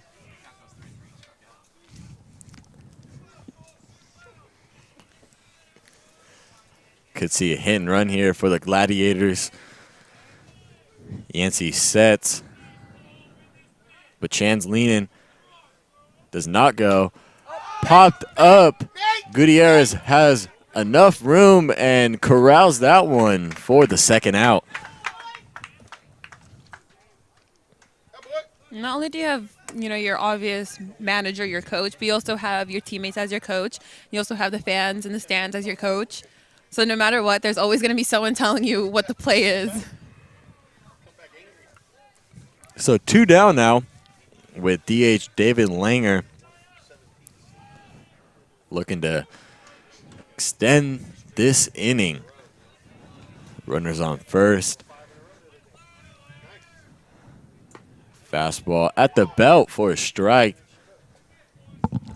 Yancey's got to be careful with that pitch, as Langer's first time up was able to drive that same exact pitch into the left center for a 2 RBI double. The 0-1 from Yancey in the dirt. There goes Bachand, a nice jump as he's able to move on to second on the wild pitch as the ball gets away from Denning. Get the batter, let's go.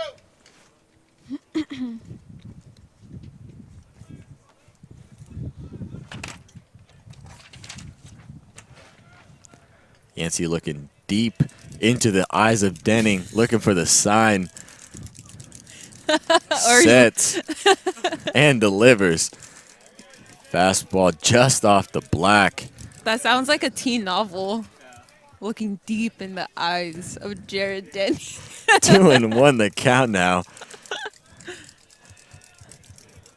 As long as I'm keeping you and the audience into the game, then I'm doing my job. A little creepy, but okay. Thanks, so I Just kidding. appreciate the pointer. The 2-1 from Yancey. In there for a strike. He looked deep in Denning's eye and pulled out a strike. Whoa, I like that one, so odd. Thank you. That one's deep. What happened to your hand? Oh, my jeans. For me rubbing on my jeans so much, My hands have not turned blue, folks. 2-2. That slider misses. Full count now to Langer.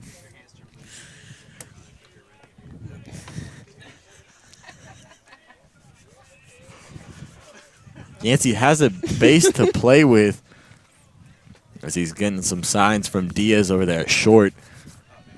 I only asked because I was worried when I looked over at your hand. You thought I was turning into a Smurf? I thought you were that cold. I don't know what's Oh, happening. no. That'd be real bad. My hands were blue. The full count from Yancey. Driven in into right field. Back goes Gutierrez. In comes Krebs and unable to make the play. So Langer gets a second life. So Falcons were unable to make that play. It's been a really long at-bat. Yancey has seen him, throughout the entire game, so he knows how to attack him. And that's how you have to do it. You have a one-run lead. You don't want to just give him any pitch or the pitches that he's seen already. So 3-2, and that being said, what do you expect from Yancey here? What pitch do you think he throws? I think he's going to throw a breaking ball. Breaking ball. All right, we'll see if you're right. So odd. I'm always right. Come on, you should know that by now. We'll get the final answer here in just a sec. Yancey sets, and the 3-2. And you're right. A slider fouled. Just gets a piece of his Langer to stay alive. Just out in front of that one.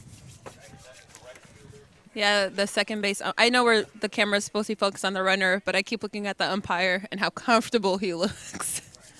He's cozy out there on the field. Cozy. Sun on him. Shades on. And some warm clothes. The ninja scarf on. The 3-2 misses as that one's above the head to Langer. That's good, though. You never want him to beat you, though. You know what I mean? You rather him just give him the free base instead of him beat you with the bat. And it looks like we are getting a pitching change. So we have a mound visit to John Yancey. Coach Robbie Roberts out there on the mound. And as you said, Keegan Wallen looking for the nod, does not get it. I like the trust they have in Yancey, giving him a long leash. It almost puts a chip on his shoulder. He's like, I got the trust of my team. I'm gonna do it. Instead of, oh, there's someone warming up. If I put him on, I'm gonna be done. You know what I mean? Then you can easily make mistakes. Definitely gives Yancey some confidence up there on the mound, believe it or not. Like you said, his coaching staff and his teammates having faith in him as O'Dally takes a nice healthy cut on that fastball but swings and misses 0-1. O'Dally has a one batting glove look, Hunter Pence-esque. I was just going to say, I'm a fan of no batting gloves, but one batting gloves, I'm not really sure how I feel about that. Because if you do one, just do two. Commit. He's in the middle as that breaking ball comes back in for a strike. So O'Dally's down 0-2. Does it really make a difference if you have one batting glove? Comfort, I suppose. Just a preference, I guess you could say. No batting gloves or both batting gloves or even the one in this case. The 0-2 from Yancey. Fouled. Just gets a piece of it is O'Dally. And O'Dally plays right field. I mean, there's a lot of signs to maybe comp him to Hunter Pence. He doesn't have that. Doesn't have the batting. Yet. He doesn't have the batting stance. The batting stance, the swing. And his throws, he doesn't. Pence is just one of a kind up there at the plate. I guess we could all agree on that. I almost met him at FanFest, so that was cool. Just throwing it out there. In the dirt, nice scoop from Denning. How'd you almost meet him? I went with my brother, and he wanted to get something to eat, so we went back into like the garden area, and then we went under the bleachers just to sit and eat. And where we were is where Hunter Pence and Brandon Belt were walking. So had we just stayed there for like another 5 minutes, we would have met him. But I accidentally met Sam Dyson, so that's cool. There you go. And I saw McCutcheon from afar. Curveball driven into left field, but Gregory there to end the inning. So nice work from Yancey, able to get out of the inning unscathed as we'll head to the bottom of the 6th, 7-6 ball game. Hi, I'm Cody Gregory, and thank you for watching the Solano College Sports Network. My name is Jared Denning. Thank you for watching the Solano College Sports Network. Hi, I'm Nathan Gutierrez. Thank you for watching the Solano College Sports Network.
Cody Gregory will lead it off in the bottom of the 6th for the Falcons.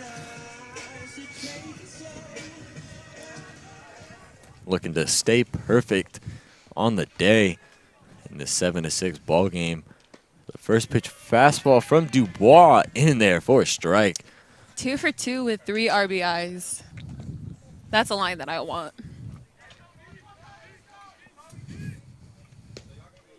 As that slider comes back in inside part of the plate for a strike. Down 0-2 is Gregory. Looking at the Solano bullpen, there's nobody getting warmed up. So when it comes to the top of the 7th, look for Keegan to come back in. A chopper to the Padilla. See if he can throw it on over there. And Gregory is out of there. So nice play from Adrian Padilla. Able to have some quick hands and on the transfer. Nice clean throw to Bustos for the first out.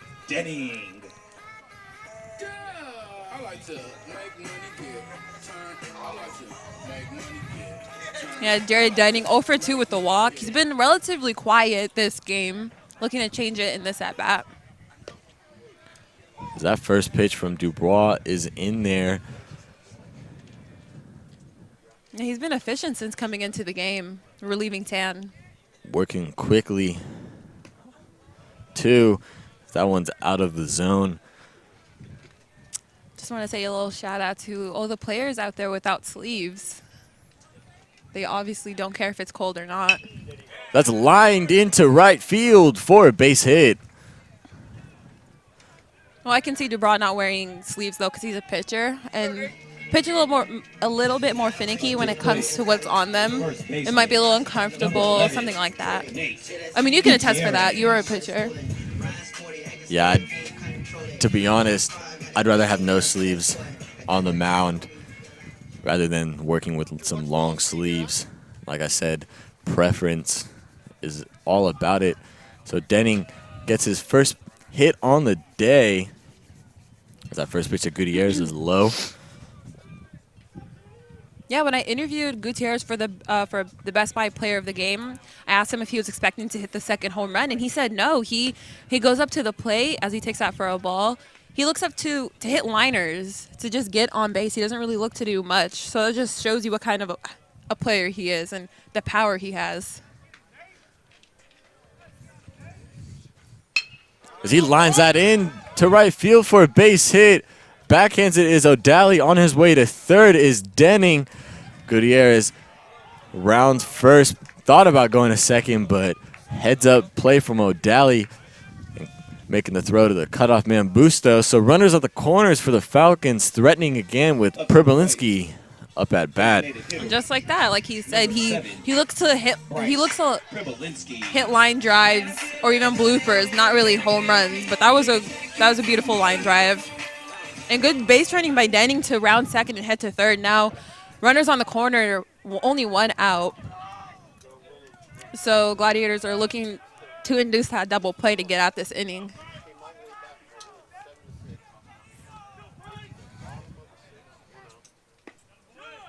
First pitch is outside. Now Dubois has worked himself into some trouble. See if he can get out of this inning with no damage, just like Yancey did in the last half. That slider keeps sliding out of the zone, 2-0.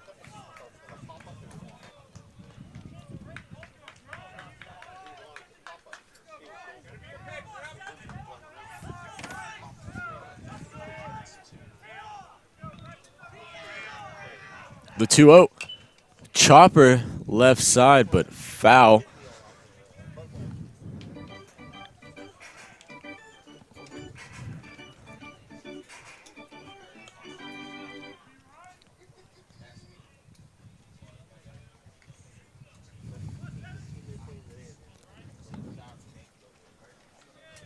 Two-one count, one out now. Hit and run count. See if Gutierrez goes. Does not, and that one hits Pribolinski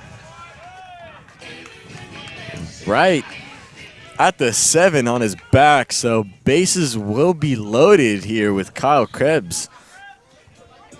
The wheels are turning for Chabot now. Bases, like you said, bases are loaded, only one out.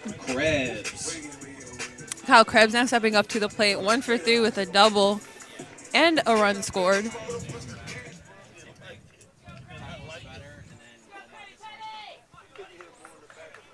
The bases are loaded for Kyle Krebs, and Krebs looking for a couple RBIs here. Outfield is on the deeper side. Corners are in as that first pitch misses. Infield looking for that double play ball to get Dubois out of this inning. Yeah, just keep it on the ground. Because if it's hit into the air and it's deep enough, it's a sac fly. The 1-0, 2-0. Really good to see the Falcons dugout alive right now. They've been relatively quiet. That's who they are, though. They're quiet guys, but it's really good to see them right now, really loud and aggressive there in the dugout. Yeah, once they get that lead, that's when they start to turn it up, chat it up, yeah. Turn it up, get the fireplace going. Yeah. You said fireplace going. You were just thinking about that, right? Because you're cold. Yeah. Okay. 100%. So as that fastball hits the outside part, 2-1 now.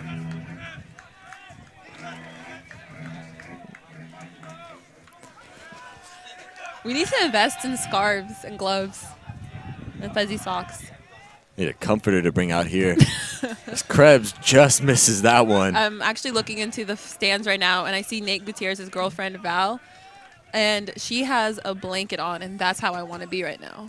A blanket, or we could have one of those space heaters on each corner of the table. Or we could just look at the weather and know that it's going to be cold and prepare like normal people, like literally everyone else. That works too. So 2-2 the count to Krebs. Me and Soad are full of ideas to get us warm. That's off the handle and off the foot of Krebs, dead ball. As he looks a bit shaken up, hobbling on that foot. Listen, when I stub my toe against the door or anything, that's the worst pain I can ever feel in the whole world. So imagine fouling it off your foot. Fouling it off the foot, especially in the cold, is not good. I've done that a handful of times, and I feel for Krebs here. My heart goes out to Krebs.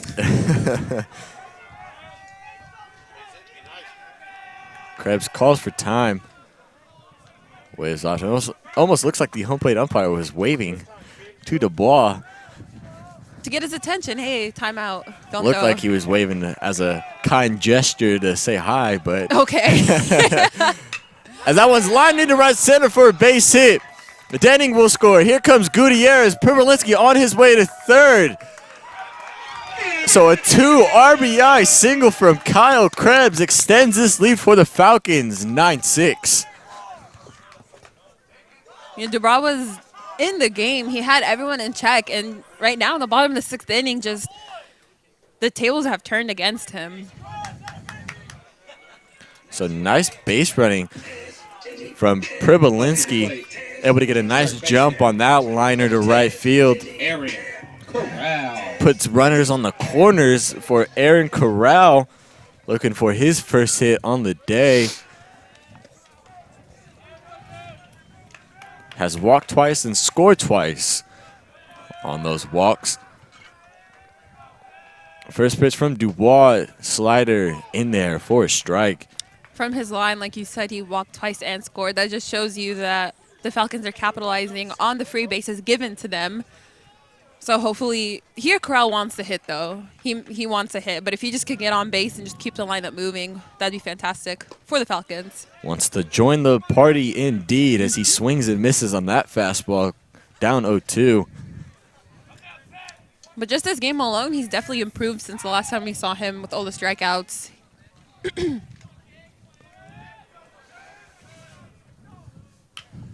That's blooped into right field.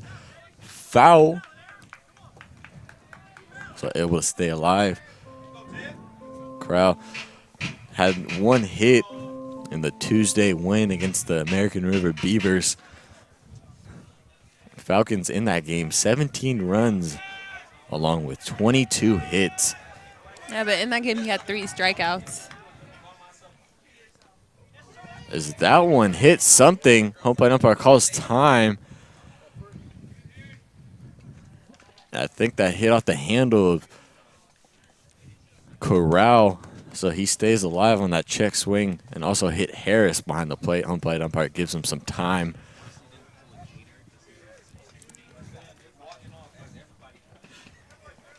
So 1-2 the count still.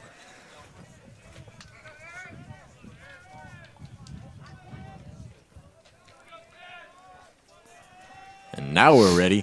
Dubois sets and delivers. That one's check swing. Little dribbler to Dubois. Gets the out at second. Corral at first safely. So fielder's choice. 1-6.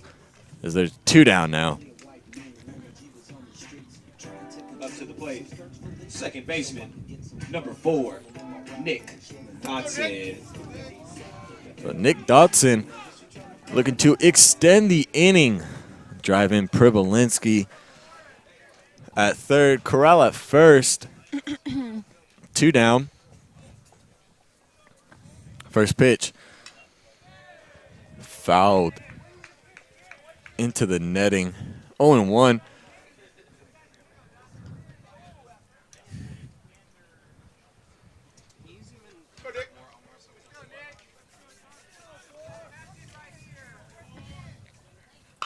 That one's popped up into left field. That's trouble. And that's going to fall down for a base hit.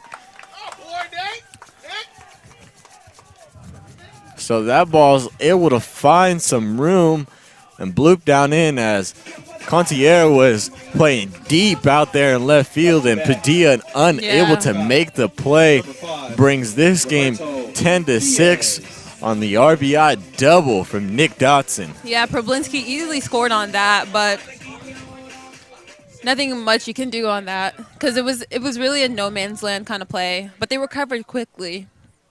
Padilla was looking for that over-the-shoulder grab, but unable to come down with this. That first pitch to Diaz is in there for a strike. You know, I kind of miss him playing center field only for my Christian Yelich comp. I think that was spot on. I think so last too. year. Now he had to change it up and play shortstop. He's been tremendous, though, playing shortstop. Great job.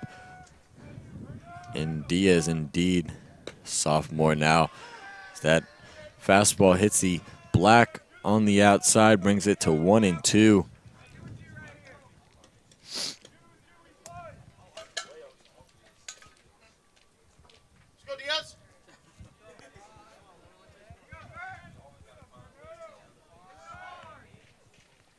Fastball driven up the middle for a base hit.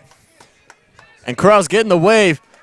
Dotson on his way to the third. Here's the throw to third, not in time. Throw to second, not in time, as Diaz is able to get an RBI single out of that. Advance on the throw. So Falcons will extend their lead 11-6. Up to bat, center fielder, number 3, Isaiah Barrett.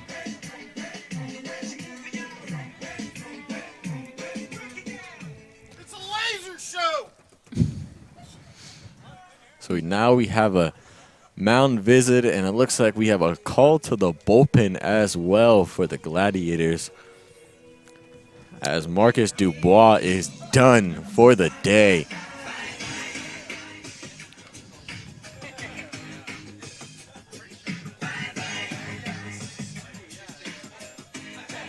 Not the outing that he wanted. He was great in the first inning that he came in, but like I said, tables turned against him here.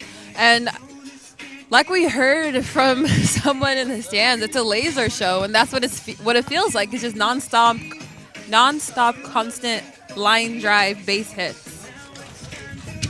Great work from the Falcons here in the bottom of the 6th, as we have a new pitcher for the Gladiators, and Dominic Guintoli, 7th appearance on the season.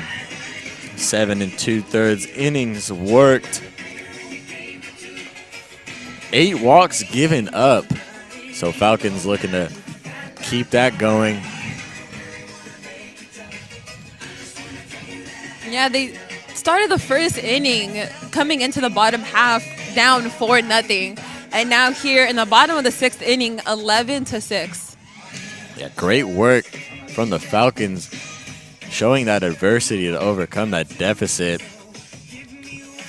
As we started off this inning, Cody Gregory had a ground out to shortstop, and then it all started with a Jared Denning single, a Gutierrez single, a hit by pitch to Privilinski, a 2 RBI single from Krebs, a fielder's choice from Corral, an RBI single from Dotson, and as well as an RBI single from Diaz. Isaiah Barrett will go ahead and start it off against Guintoli for his first batter. Chris Zavaglia along with Soad Balazzi. And as you see there, watch us on the Solano College Sports Network, Fairfield Cable Access, Channel 28, Facebook, Solano College Sports Network, YouTube, Greg Poff, Twitter and Instagram, SCSN Sports.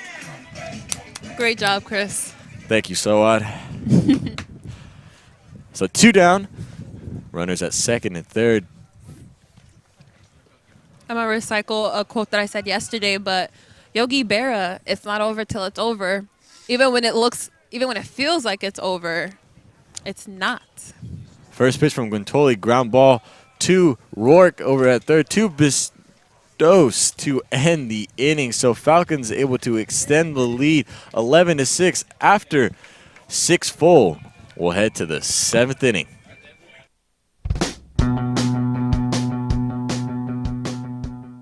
If you are interested in a career in sports broadcasting, whether you're commentating a live game or hosting your own TV show, or working behind the scenes, then this is the class for you.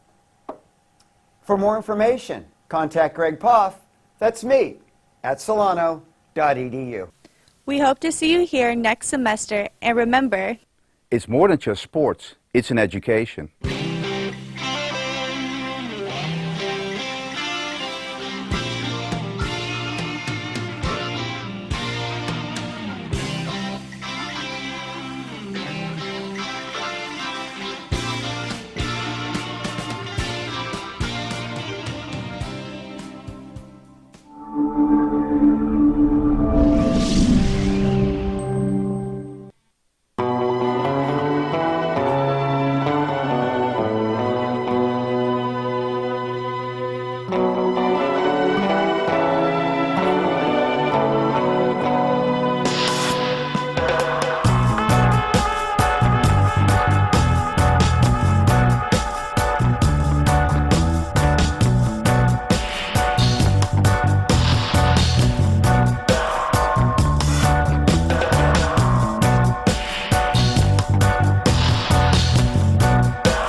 welcome back, ladies and gentlemen, as we have a new pitcher for your Falcons. And Keegan Wallen will go ahead and make his 4th appearance on the season.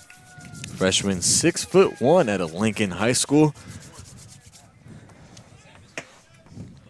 Hunter Harris will go ahead and lead it off against Wallen.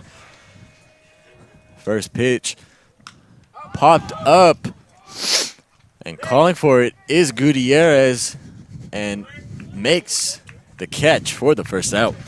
I'm here for 1 pitch, 1 out kind of innings. About 3 pitches, 3 outs. We'll see if we can get that going. So, Jalen Bustos at the plate now with 1 out. Nice shot from Wallen with that 1 pitch, 1 out.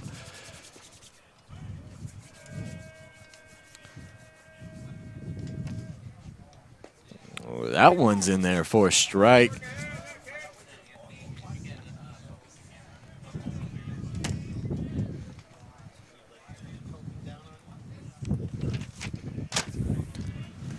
Wallen sets, shimmies, kicks, and delivers. That's out the end of the bat as Bustos was out in front of it. Diaz fumbles it around and unable to gather himself, as that'll be an E6.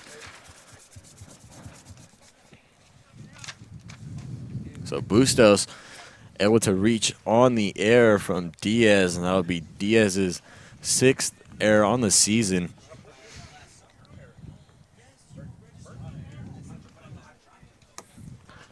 So that'll bring up Rourke, looking for his 2nd hit on the day. Doubled, which feels like forever ago, back in the 3rd.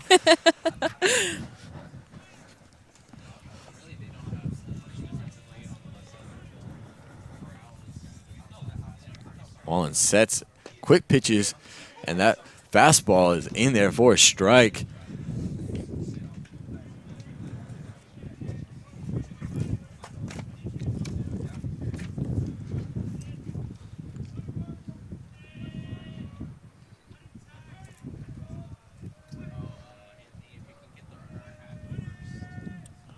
Pick off over there to Gutierrez, but Bustos is back in safely.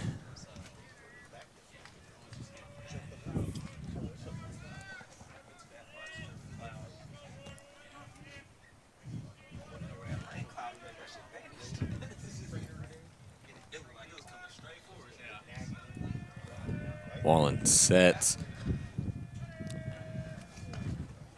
That curveball just misses. Then he had to move his glove just a bit, but doesn't get the call, as that'll even it up at 1-1.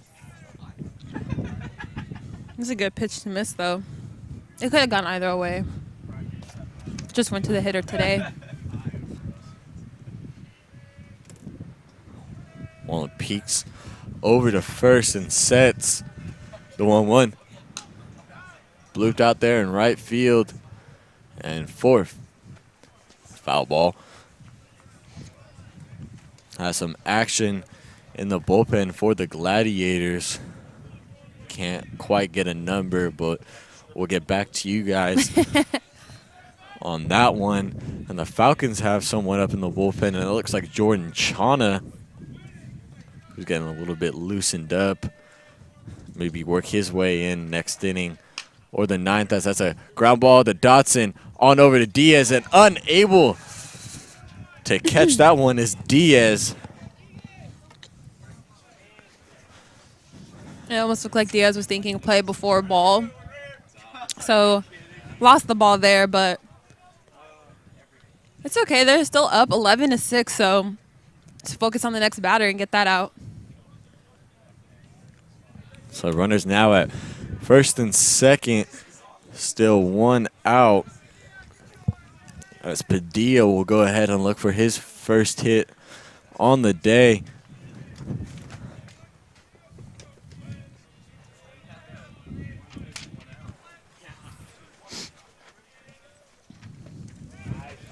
That changeup falls back in for a strike.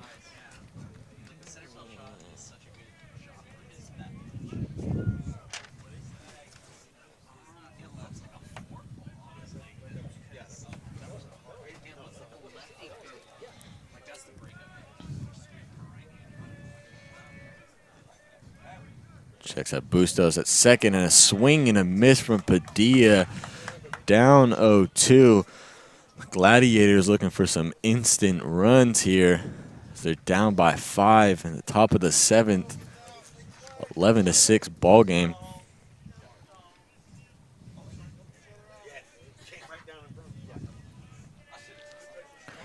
The 0-2 to Padilla.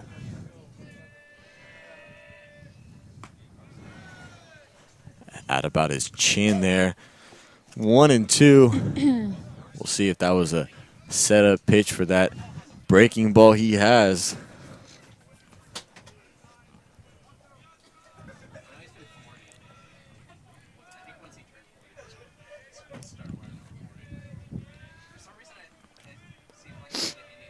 The pitch.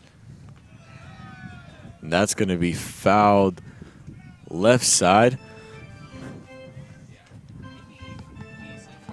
With the center field camera, you can see what we always talk about, Roberto Diaz dancing back there, trying to get the runner off guard.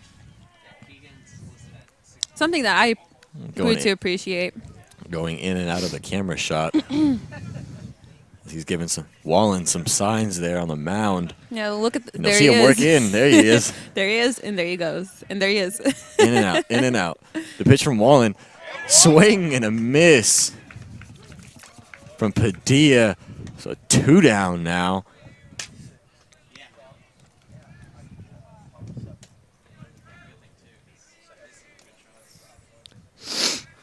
So Contier will look to extend this inning.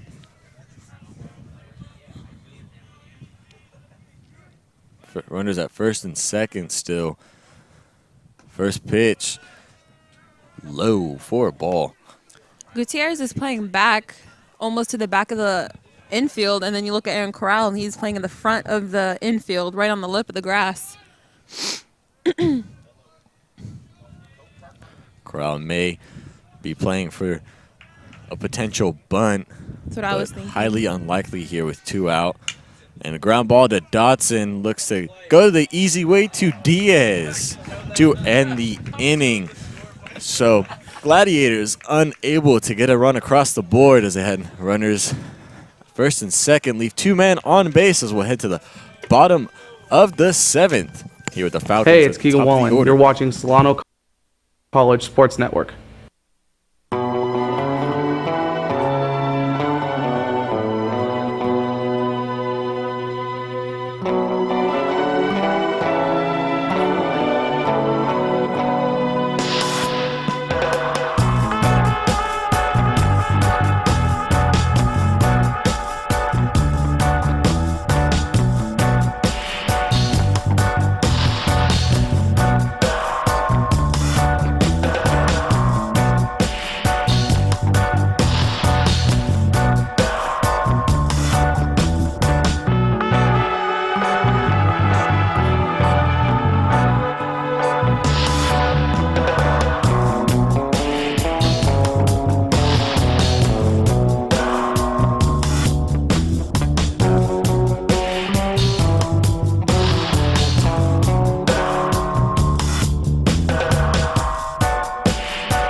Cody Gregory will go ahead and lead off the bottom of the 7th for the Falcons, as you see there on the screen.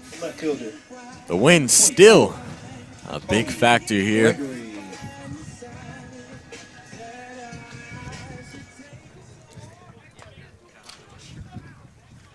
First pitch to Gregory, ground ball to Coffee, fields it cleanly on over to Bustos for the first out.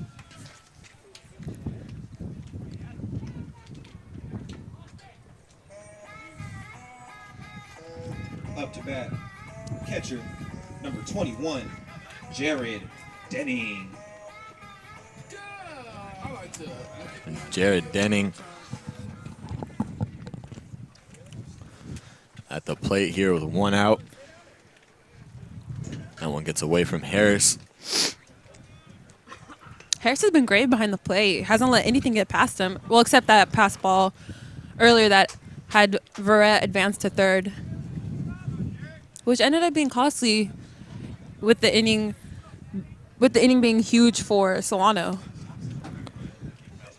Has definitely been busy behind the dish. It was a 1-0 to Denning. Misses 2-0. Yeah, Denning, even if the ball is next to his head, you don't see him flinch. He's the type of guy he'll wear it if he needs to. That's fouled off his shin. As home plate umpire says it wasn't off of Denning's leg. I believe it was with Verrett, who he said he was hit by the pitch, and then he said he wasn't, and now Denning arguing that he fouled that off his foot or his leg, but home plate umpire saying he's out. You see they're having some words with each other, and that was clearly off the shin of Denning. Especially how you see the ball spike. Yeah.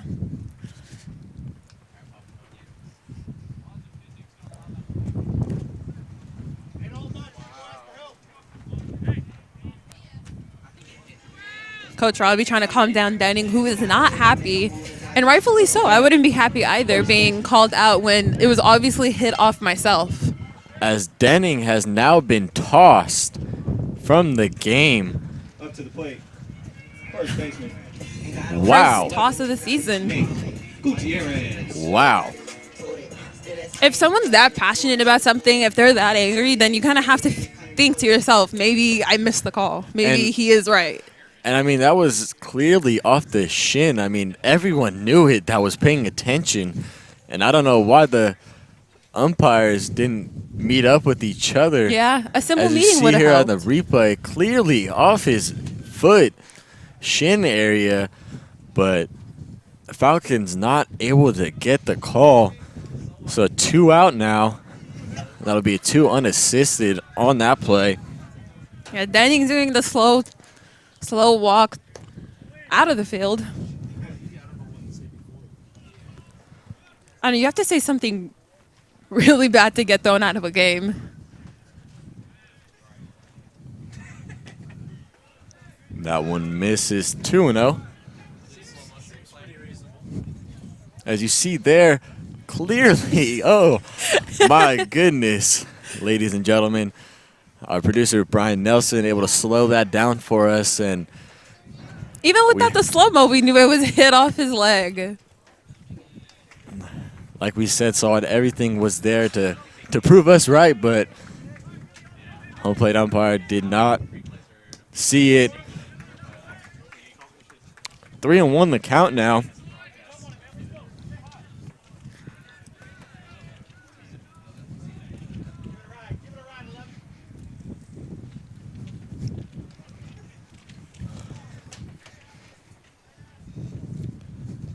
In the dirt, so ball gets away from Harris. Doesn't know where it is. Gutierrez strolls on his way to first and will stay put there.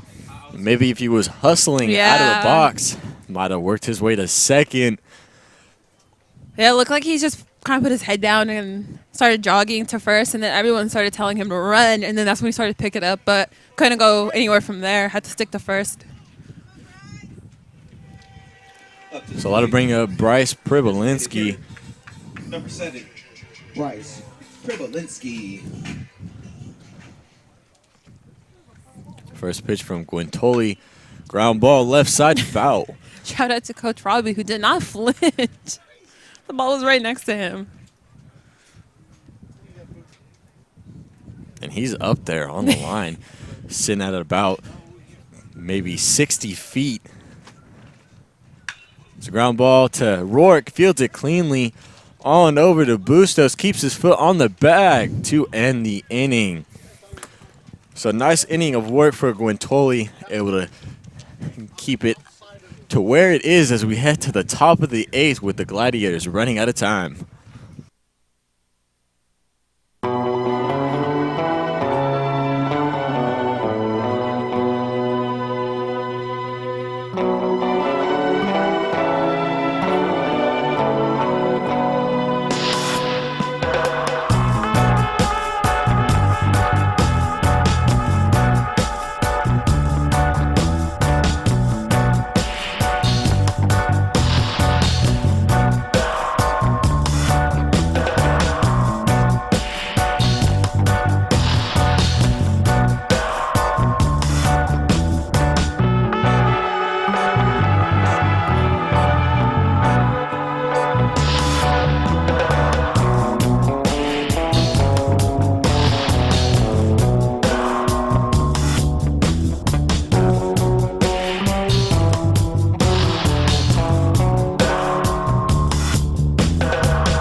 Welcome back, ladies and gentlemen, as the Gladiators at the top of the order here in the top of the 8th, running out of time as center fielder Troy Bachan will go ahead and lead it off.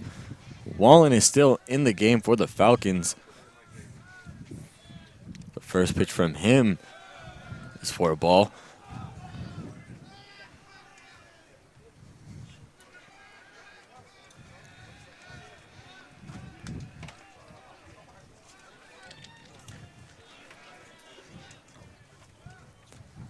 The 1-0.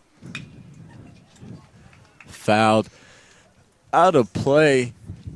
And with the Denning ejection, we now have Gabe Caravantes behind the plate catching Wallen.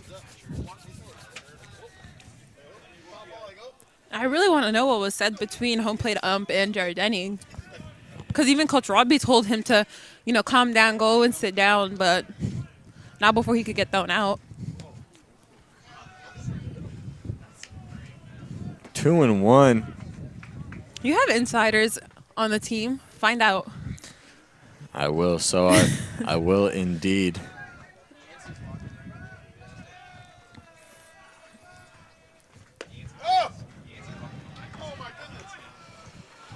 That one misses. 3-1.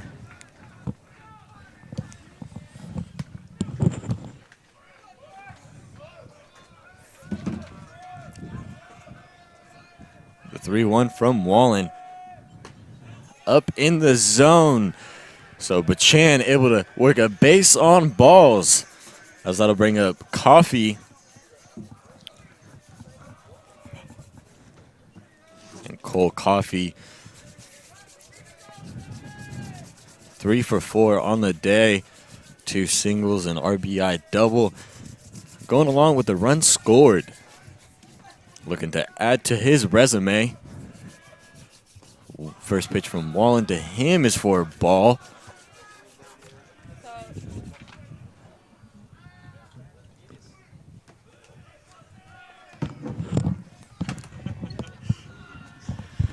I just asked John Yancey and Connor Caparelli what was said between home plate umpire and Jared Denning, as that pitch is called strike. And they said, all they said was multiple things. And I was like, oh, like foul things, like what was said? And they were just a lot of F-bombs, just multiple things. And I just want to leave it at that. Pick off from Wallen. Chand gets back in there. Still just so crazy how Denning was tossed and called out in the first place on that at bat. That's driven into center field. Back goes Verrett. And that'll fall down for a base hit that bounces off the wall.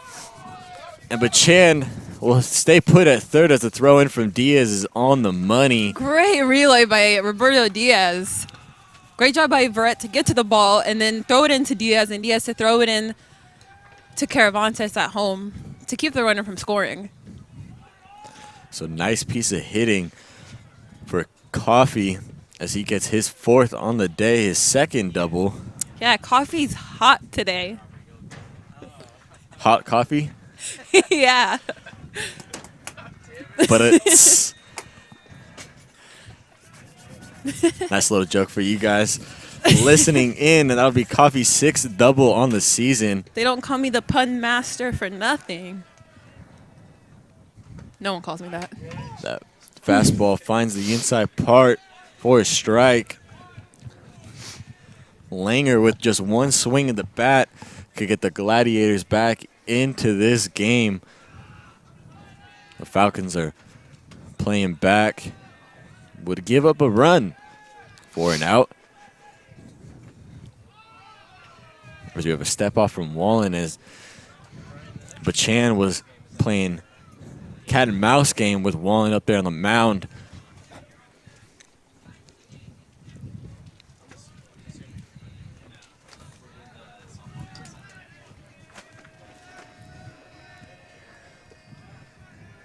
The 0-1. And that hits Langer. He He thought home plate umpire wasn't going to call it. It feels like that, but As he was running, stopped, looked back, and like you said, thought he wasn't going to call it, but does, in fact. yeah, Denning's not happy. Well, if he saw that, he wouldn't be happy. Isaiah wouldn't be happy either because he thought he was hit too. Just inconsistency, not even when it comes to strikes and balls, just when it comes to calling plays. So bases are loaded for O'Daly.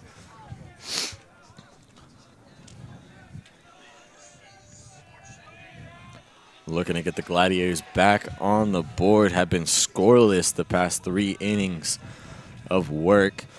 First pitch to O'Daly is in the dirt to the right of Caravantes, but able to keep it in front of him to where Bachan isn't able to score. 1-0. It looks like it hit off Caravantes' mask a little bit.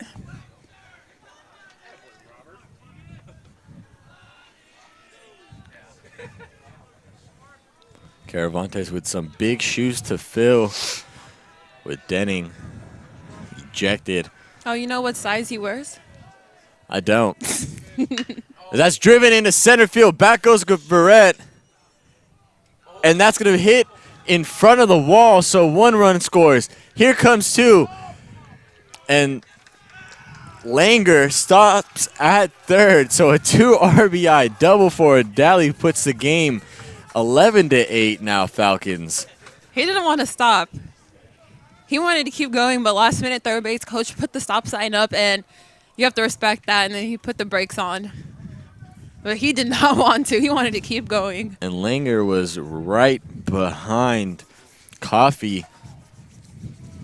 And honestly, kind of shocked the third base coach didn't give him the green light and to go and test the arm. It looks like Jordan Chana now is coming up to be the new pitcher. So that'll be it for Wallen, who up until this inning did a pretty decent job.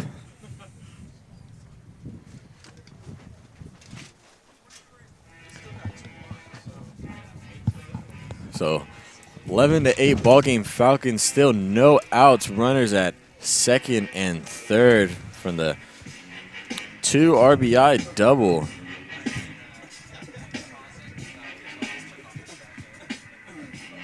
Now pitching, number 23. So Jordan Chana.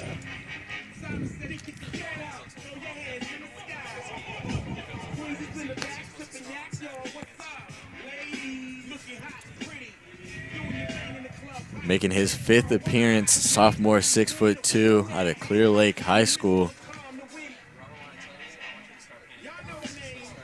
Chana had that start against Santa Rosa a few games back and actually did a pretty good job, to say the least. Yeah, he was phenomenal. And then we saw him before that, too, come in as a closer to actually get 6 outs, not the typical 3 outs. So you could put him in, like you said, a starter, a closer, long reliever. Chana's like that guy.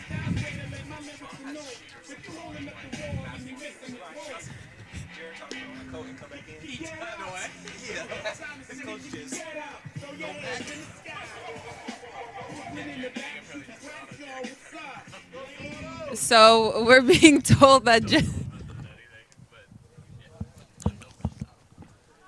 that Chana is trying to be a pitcher and a basketball player with his sleeves.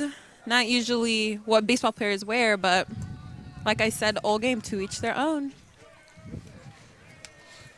What are shooter sleeves? I don't really even know what that is. I just had to say it. They're sleeves? Don't know how else to put it for you saw it. I mean, you know, warm up the arm, you know, tighten it up, give it a little boy. As that's looped out into right, Krebs battling the sun. Langer looks to be tagging and does the throw from Krebs right to Caravantes. Langer retreats back, so nice work from Chana for 1 pitch, 1 out. Thanks for letting me know that they're sleeves, Chris. You're welcome, Soad. But it's, you know, I think it's the ones for basketball specifically have the little padding at the elbow. You know, it's just to get some warmth, and especially for Chana, warm up his arm, you know, out there on the mound. That way he can actually feel it. Okay. Because it's so cold out That's here. what you could have said instead of making me feel stupid. I did not intend to, so I apologize for that. Okay. So 1 out, runners at second and third. And Jalen Bustos up there at the plate.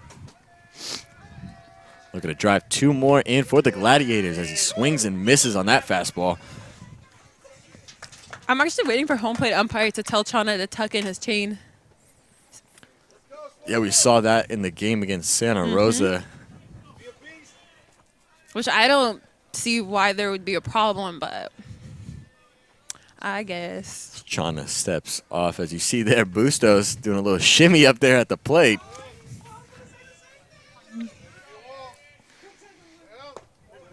That one misses.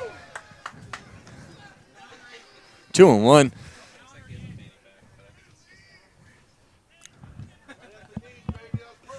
And just in case if some of you viewers out there are wondering if Bustos has a fanny pack on, he does not. It is actually that's driven into right field, and that's going to fall down for a base hit. Langer will score. Ball gets away from Krebs out there, stumbles a bit, and here comes O'Daly, scores. Bustos on his way to third, the throw, and he is out of there. So that'll be a single for Bustos. 1 RBI for him. As it looks like Dotson is a bit shaken up out there at second. 2 runs will score. That'll make this game 11-10 now, Gladiators. And Dotson's going to be checked up on. The saying is you never want to make the first or last out at third, but in my opinion, you never want to make out at third. You never want to be, especially when you're down, and before you were thrown out, you're down by 1. So instead of being down by 1, you being at second, and having you being the tying run, now you're out. You know what I mean? Always have to be cautious. You have to know the situation and be cautious. It's safe than sorry, you know? As you see there on the screen, Dotson getting his ankle checked up on as he's down on the ground. I honestly wasn't even looking at Dodson when that play was happening. I was looking at Krebs when he was bobbling the play. Krebs just So I'm not really sure what happened. unable to get it cleanly. Yeah, it looked like he out there overran it, went running to in circles. Yeah.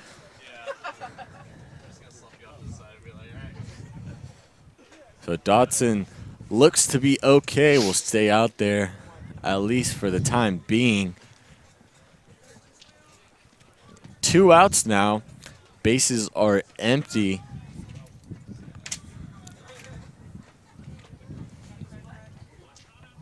Those 2 runs will be charged to Keegan Wallen. You see their Wark with 2 out. And that pitch is for a ball. Gladiators able to get back into this game. They've scored 4 now here in the top of the 8th.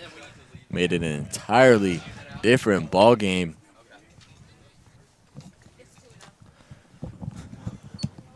Chana looking to keep it where it's at. You see a little smirk on the mound from him. The 2-0. 3-0. Ooh. This is what Chris would say a hitter's count. Am I right? You are. Listen, we've done so many games. I know you know. The 3-0. In there. 3-1. Is there a stat line for framing? Like, is there a percentage or? If you want to look into Major League stats, that one's into center field. Verrett makes the catch to end the inning. So we have a ball game now, folks, as the Gladiators, it'll plate 4 across make it 11-10 with the Falcons looking for some insurance in the bottom of the 8th. Hi, I'm Jordan Chana, and thanks for watching the Solano College Sports Network.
Guintoli is still on the mound for the Gladiators here in the bottom of the 8th. Kyle Krebs will go ahead and lead it off.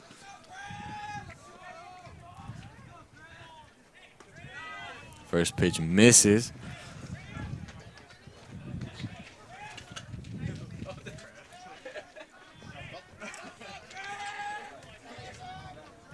Guintoli sets the pitch. Inside, 2-0.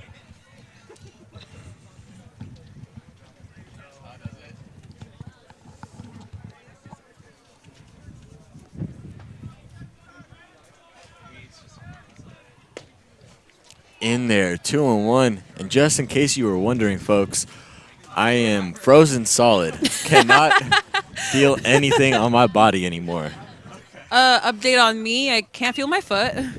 Ground ball past Rourke over there at third, hits his glove. Actually, Krebs on his way to second will get in there standing up. So a leadoff double for Kyle Krebs. That's why, Chris, I don't know why you're still sitting down. Since I started standing up and moving around, I've been feeling not that cold. Might have to do that.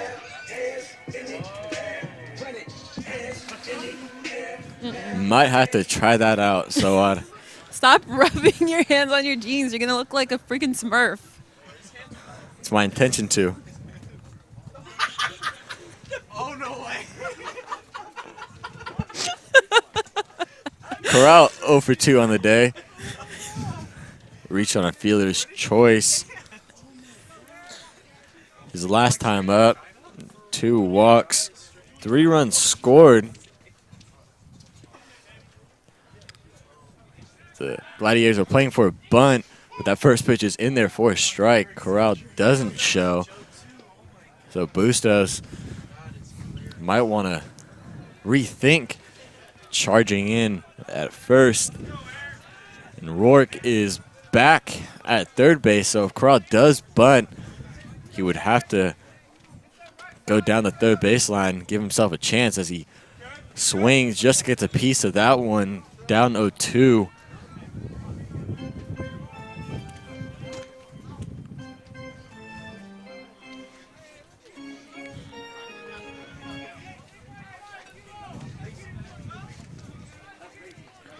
Guintoli sets the 0-2.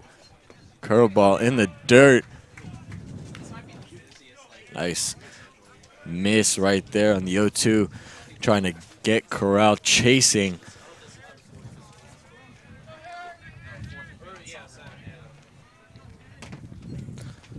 The 1-2 fouled. Able to stay alive is Corral. Yeah, good job battling up there for Corral. No outs. Krebs on second. He's looking to at least move him up. That's the least you can ask someone to do, is just advance the runner. Productive out. Ground ball to the right side. Guintoli steps off.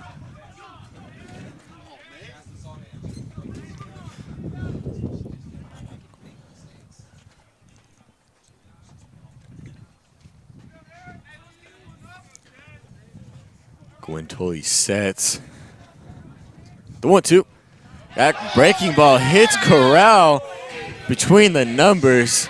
Listen, I heard that thump, and that was not a good thump. You know he felt that one. So first and second, still no outs. That'll bring up Nick Dotson. And you wonder if the bunt now is on play for the Falcons. No outs, I would bunt. If I was Coach Robbie, I'd tell him to bunt. I'd tell them to bunt. No, but if I don't know, Corral not happy with getting hit, and especially when it's cold too, you're gonna feel that. I'll have a nice bruise on his back.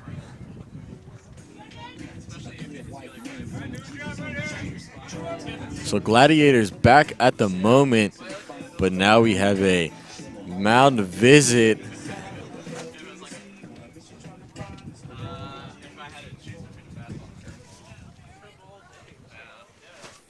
As we do have a call to the bullpen, so that'll be it for Guintoli, as he couldn't do the job in keeping the game where it's at so far this inning. They heard you complaining at how cold you are, so they're like, let's just make him a little colder and keep calling to the bullpen. Keep having these pitching changes. Let's make Chris whole body blue. Exactly what I wanted to do. Honestly, even in the summer when it's the Rock Hounds, I'm just going to come bundled up. Always. In the summer, though? Nope. 110 degree weather?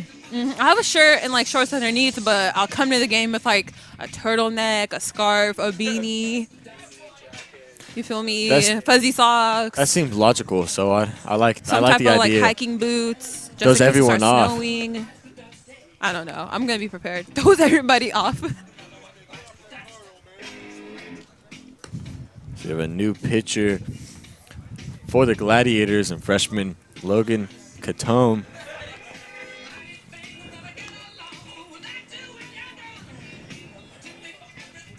Does it say how tall he is? I'm gonna say he's 6'6". I wouldn't doubt you on that one.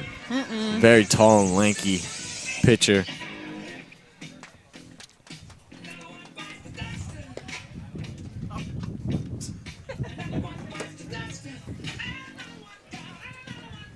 Just for everyone that's wondering, Vans are not good for cold weather. I regret it. And this is the second time I wore Vans. I wore them on Tuesday, and they were really cold. Did I learn from my mistakes? No, I did not. Chris, you too. You did not learn from your mistakes either. I have not, so I am dying out here. We do not adapt and overcome. I just like torching myself, I guess you could say.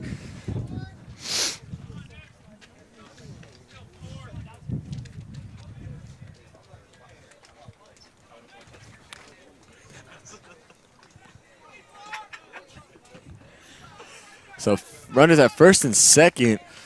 Dotson in a bunt opportunity. Gladiators are indeed playing for it as they have the wheel play in full effect. And there it is. Bunt down the third baseline. Roar fields it, and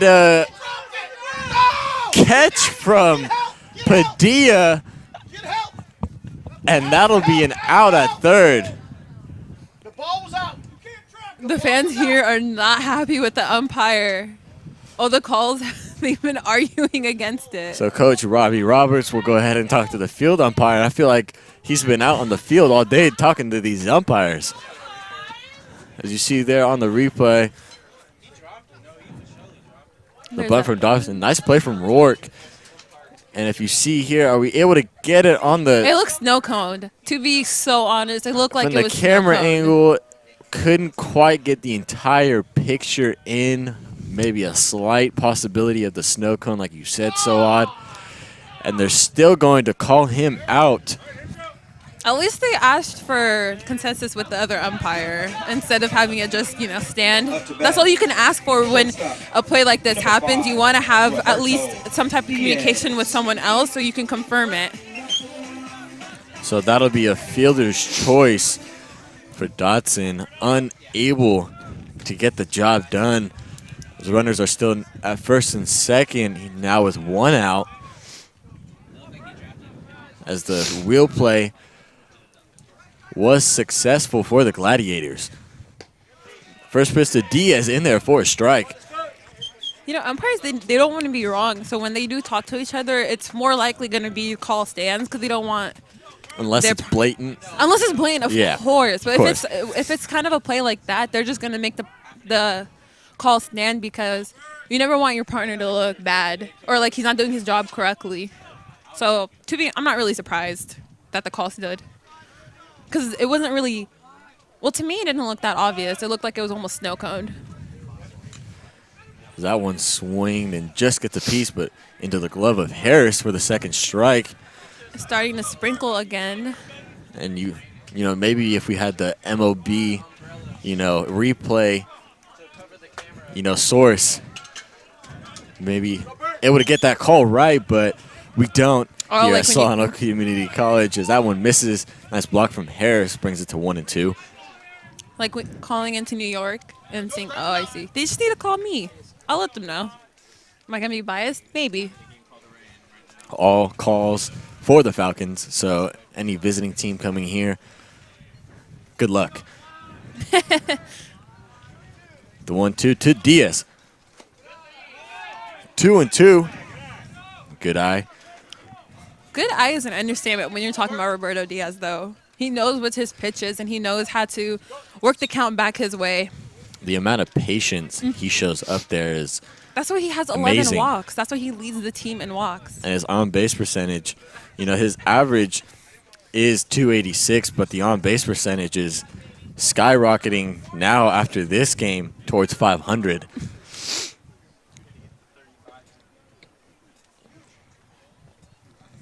I think Diaz was getting clarification on the count. He's in there, 2-2. Ground ball up the middle and off the glove of Padilla. Nice base running at third from Corral, not going. That one stayed in the infield. So bases are now juiced with the top of the order now, Isaiah Verrett. Center fielder, number 3, Isaiah Verrett.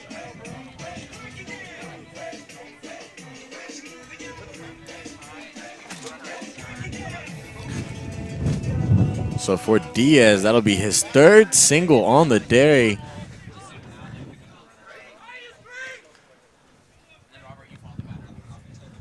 Isaiah Verrett having a game of his own with 2 doubles.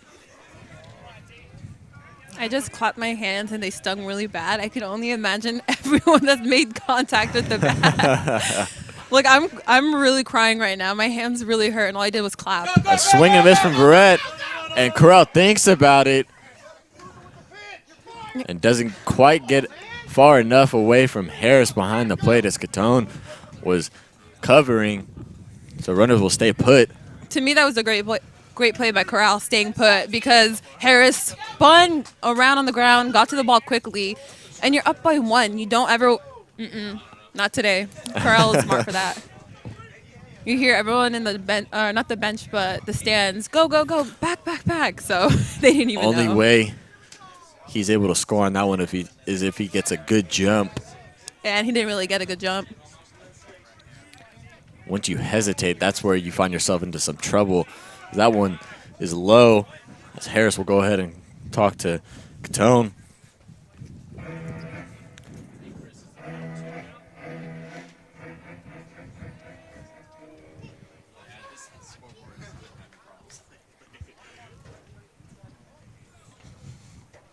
Only 1 out here in the 8th inning.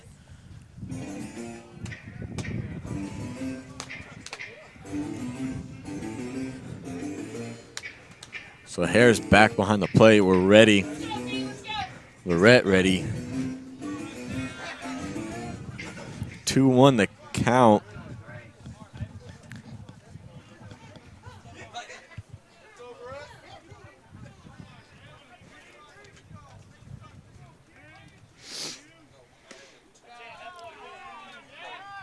Fastball misses inside.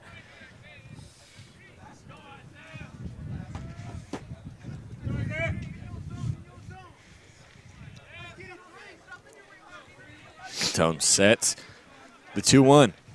Hits Verrett.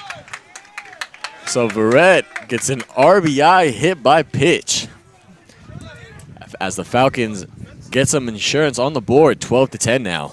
You know, it would have been funny if Verrett stopped at home plate and was like, did I get hit? I just want to confirm with you, because last time he thought he got hit.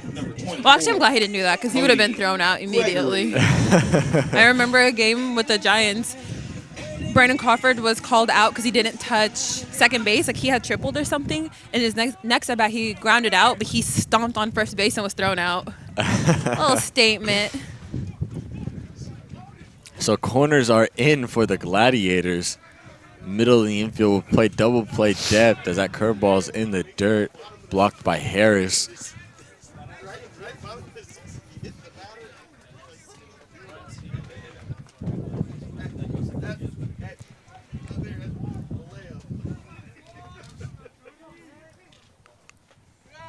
That one's in the dirt, but blocked once again by Harris.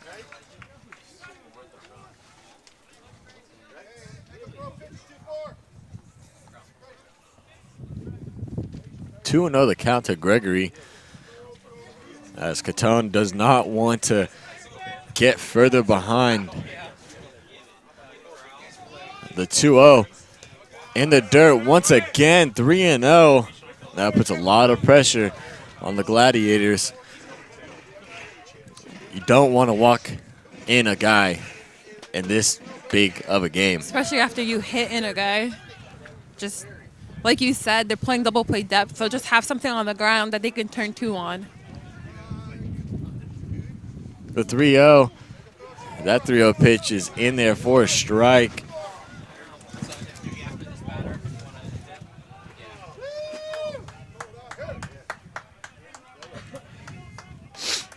The 3-1, ball four, so Gregory will get an RBI base on balls, as that'll extend it now to 13-10.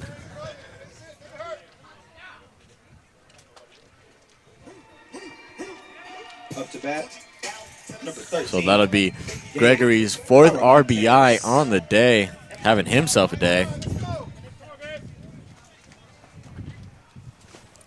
That'll bring up Gabe Caravantes for his first AB as he took over for Jared Denning.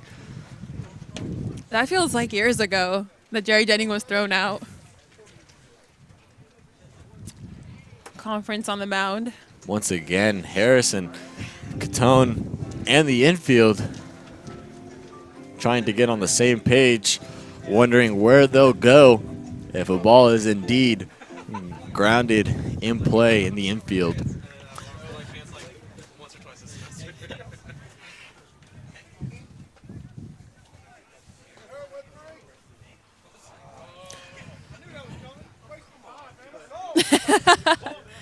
Fans are not happy with that, to call a timeout and then get someone from the pen. Pitching change. I mean, MLB did just enforce the rule where there's going to be 6 mound visits per game. Obviously, it doesn't count for here, but it should. Today it should. Chabot, you're done. No more mound visits, including Saltamakia back there. When a ball got past him, I was looking at him. He kind of reminded me of like Orlando Bloom, Pirates of the Caribbean-esque. Okay. See, my comps aren't just baseball. Okay. As we do have a call to the bullpen, so that'll be it for Catone.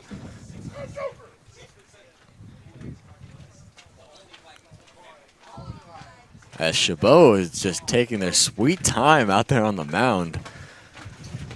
Yeah, they've been just enjoying the cold weather, slowing the game down, and they obviously hear us complaining about how cold it is.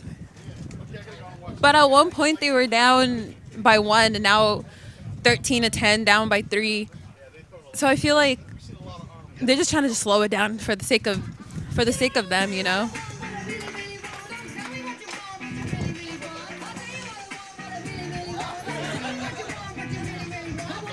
See there, new pitcher Chris Tana, number 18. Just 2 1/3 innings pitched so far. We're gonna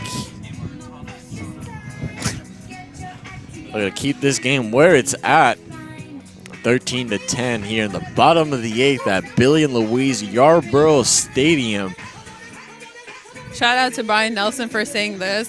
Chris Tana for, obviously Chabot, and then Jordan Chana for Solano Falcons. Chana, Tana.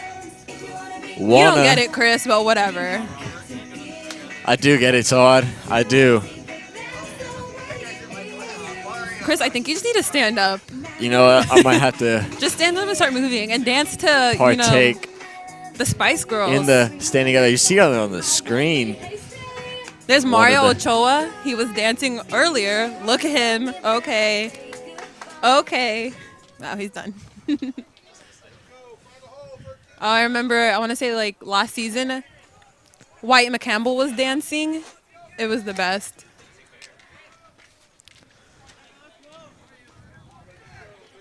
So 1 out still.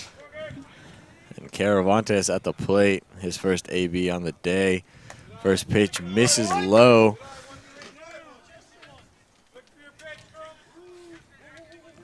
Freshman out of Vacaville High School. Didn't you go to Vacaville? Wilsey Wood. Oh, Wilsey Wood. Oh, that's right. That one's popped right side. Running out of room is Bustos, and that one's out of play. Well, that's right. You went to school with Pearsall, right? I did. Yeah.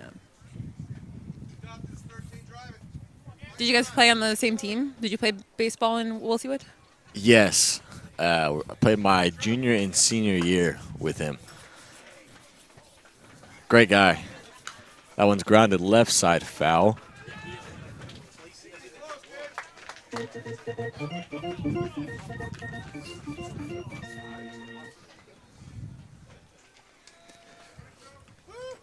Tana looking for a double play ball to get the Gladiators out of this inning. See if he can do it here. The 1-2 in the dirt. 2-2. You decided to sit down, Chris? Yeah. I lose a little bit of vision because I'm so tall with the tent. Oh, that's right. The pop-up. It's perfect. Well, we'll see. The 2-2 popped up behind the plate. Harris looks to have room and does for the second out. Very last-minute call by Saltamakia / Harris back there. Literally as soon as, like 2 seconds before he made the catch, he said ball. But, I mean, I think it was obvious that I was going to go to him, but I'd prefer if he'd call it a little bit earlier, so then I'm like, okay, he obviously doesn't have it. I'll go. You know what I mean? But that just means they know each other and the plays that they're going to get and that they're comfortable with. Nice play from Harris. So 2 down. That first pitch to Gutierrez from Tana is for a strike.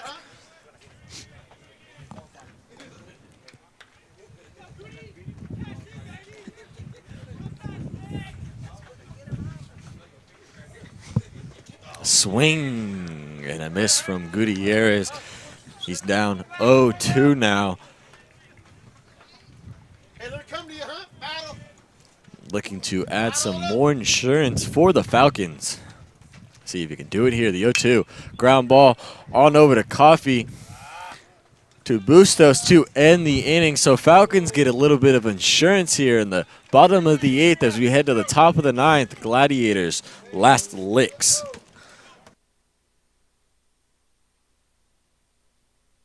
This is Robbie Rogers. Thanks for watching the Solano College Sports Network.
Hey, it's Keegan Wallen. You're watching Solano College Sports Network.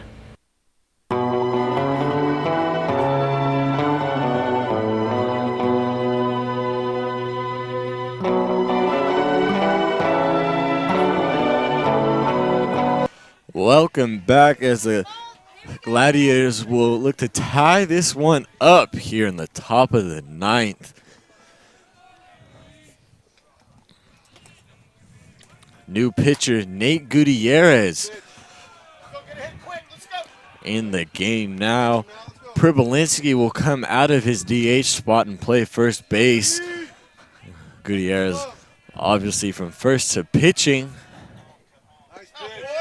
That one finds the zone. 1-1.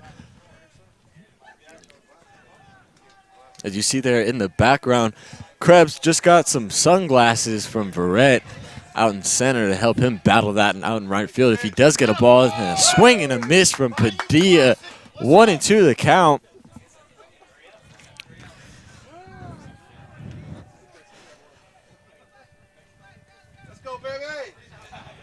See if Gutierrez can put down Padilla. The 1-2. Swing and a miss, but ball gets away from Caravantes.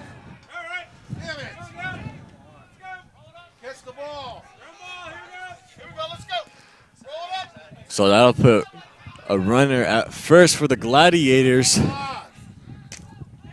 As Contier, number 9 hitter, will look to find his way on with a tying run on deck. That one misses. 1-0.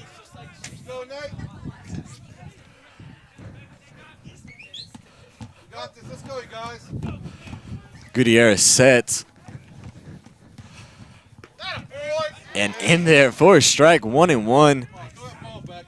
Gutierrez making his 4th appearance on the season. 7 innings of work. Opponents just .276 batting average against him as that one is fouled off the pole behind home plate. Another 1-2 count. Gutierrez looking for a 2-for-1 here.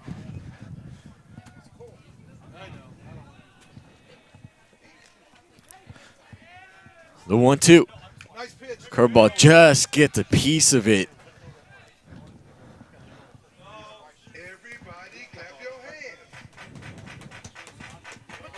Gutierrez gathering himself up there on the mound. Looking for that put away pitch. See if he can do it here. The 1-2. Curveball swing and a miss. So the Falcons now have 1 out. Back to the top of the order. And Troy Bachand.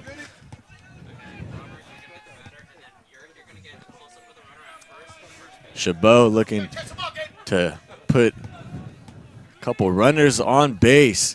Give them an opportunity to tie this one up. Bachand 2 for 3 on the day.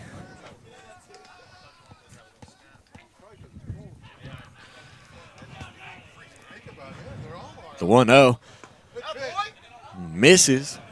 2-0.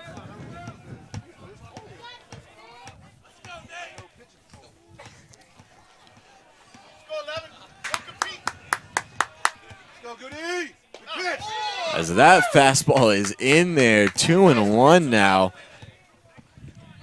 Corral hugging the third baseline. Diaz and Dotson in the middle, hugging the middle. As that one's fouled off, brings it even to 2-2. Krebs out and right on that foul ball. Shrugged and was kind of confused where that one went, as he is really battling that sun out there and right.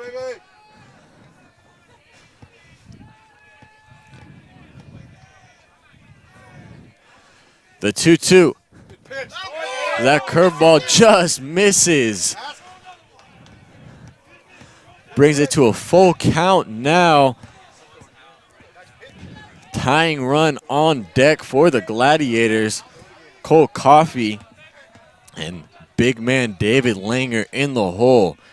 Gutierrez trying to put down the Gladiators before that. That one hit on the right field, but foul in the Gladiator bullpen. We'll do it again.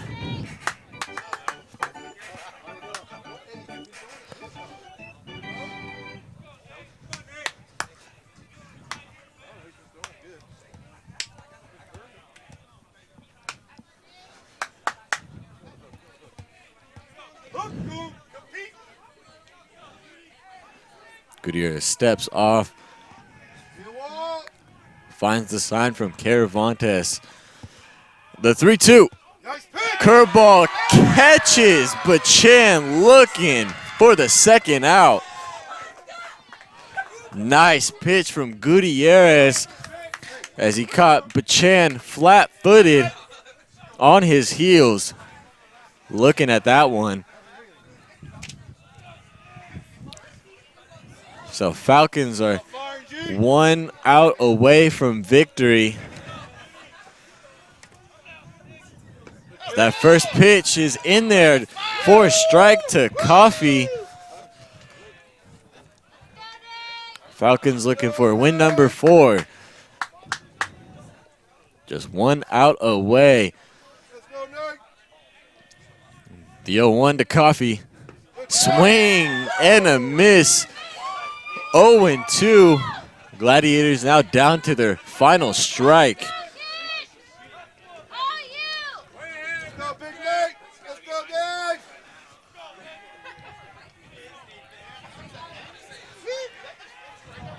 Gutierrez sets. The 0-2. That one's outside. 1-2. Was seeing if he could get Coffey reaching on that one.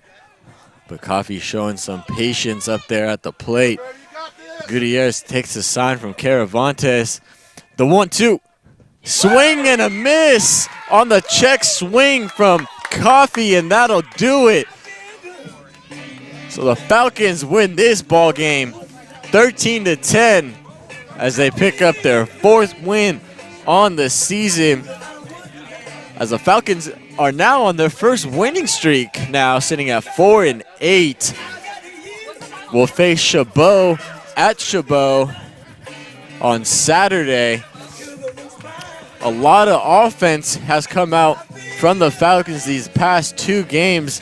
Chris Zavagli, along with my broadcast partner, Soa Balazi, here on the Solano College Sports Network. Falcons win this game 13-10 at Billy and Louise Yarborough Stadium. We'll be back with the Best Buy player of the game right after this. We'll see you guys next time.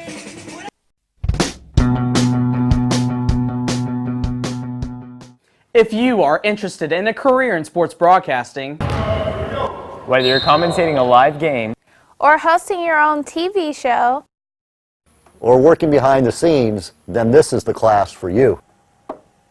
For more information, contact Greg Poff, that's me, at solano.edu. We hope to see you here next semester, and remember, It's more than just sports, it's an education.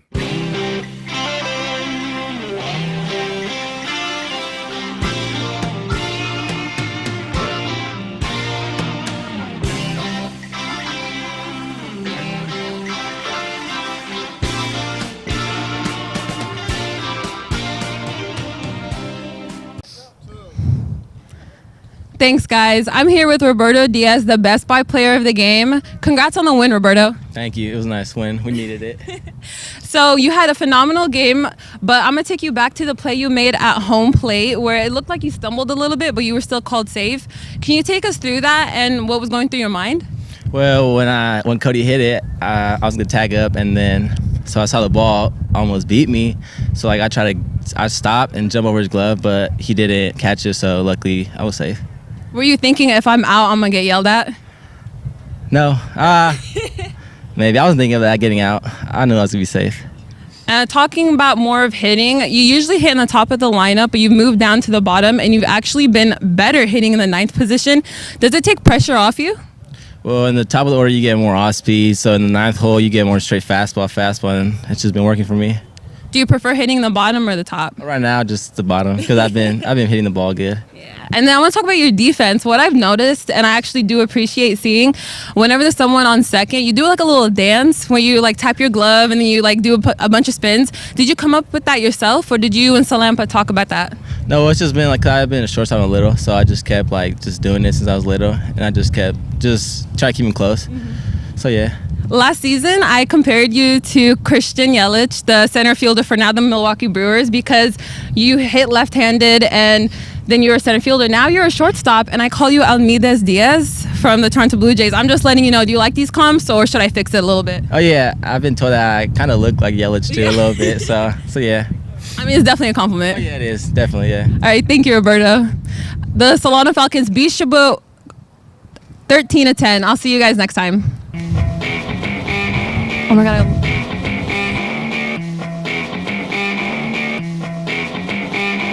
Push the tempo, push the tempo, push the tempo, push the tempo, push the tempo, push the tempo.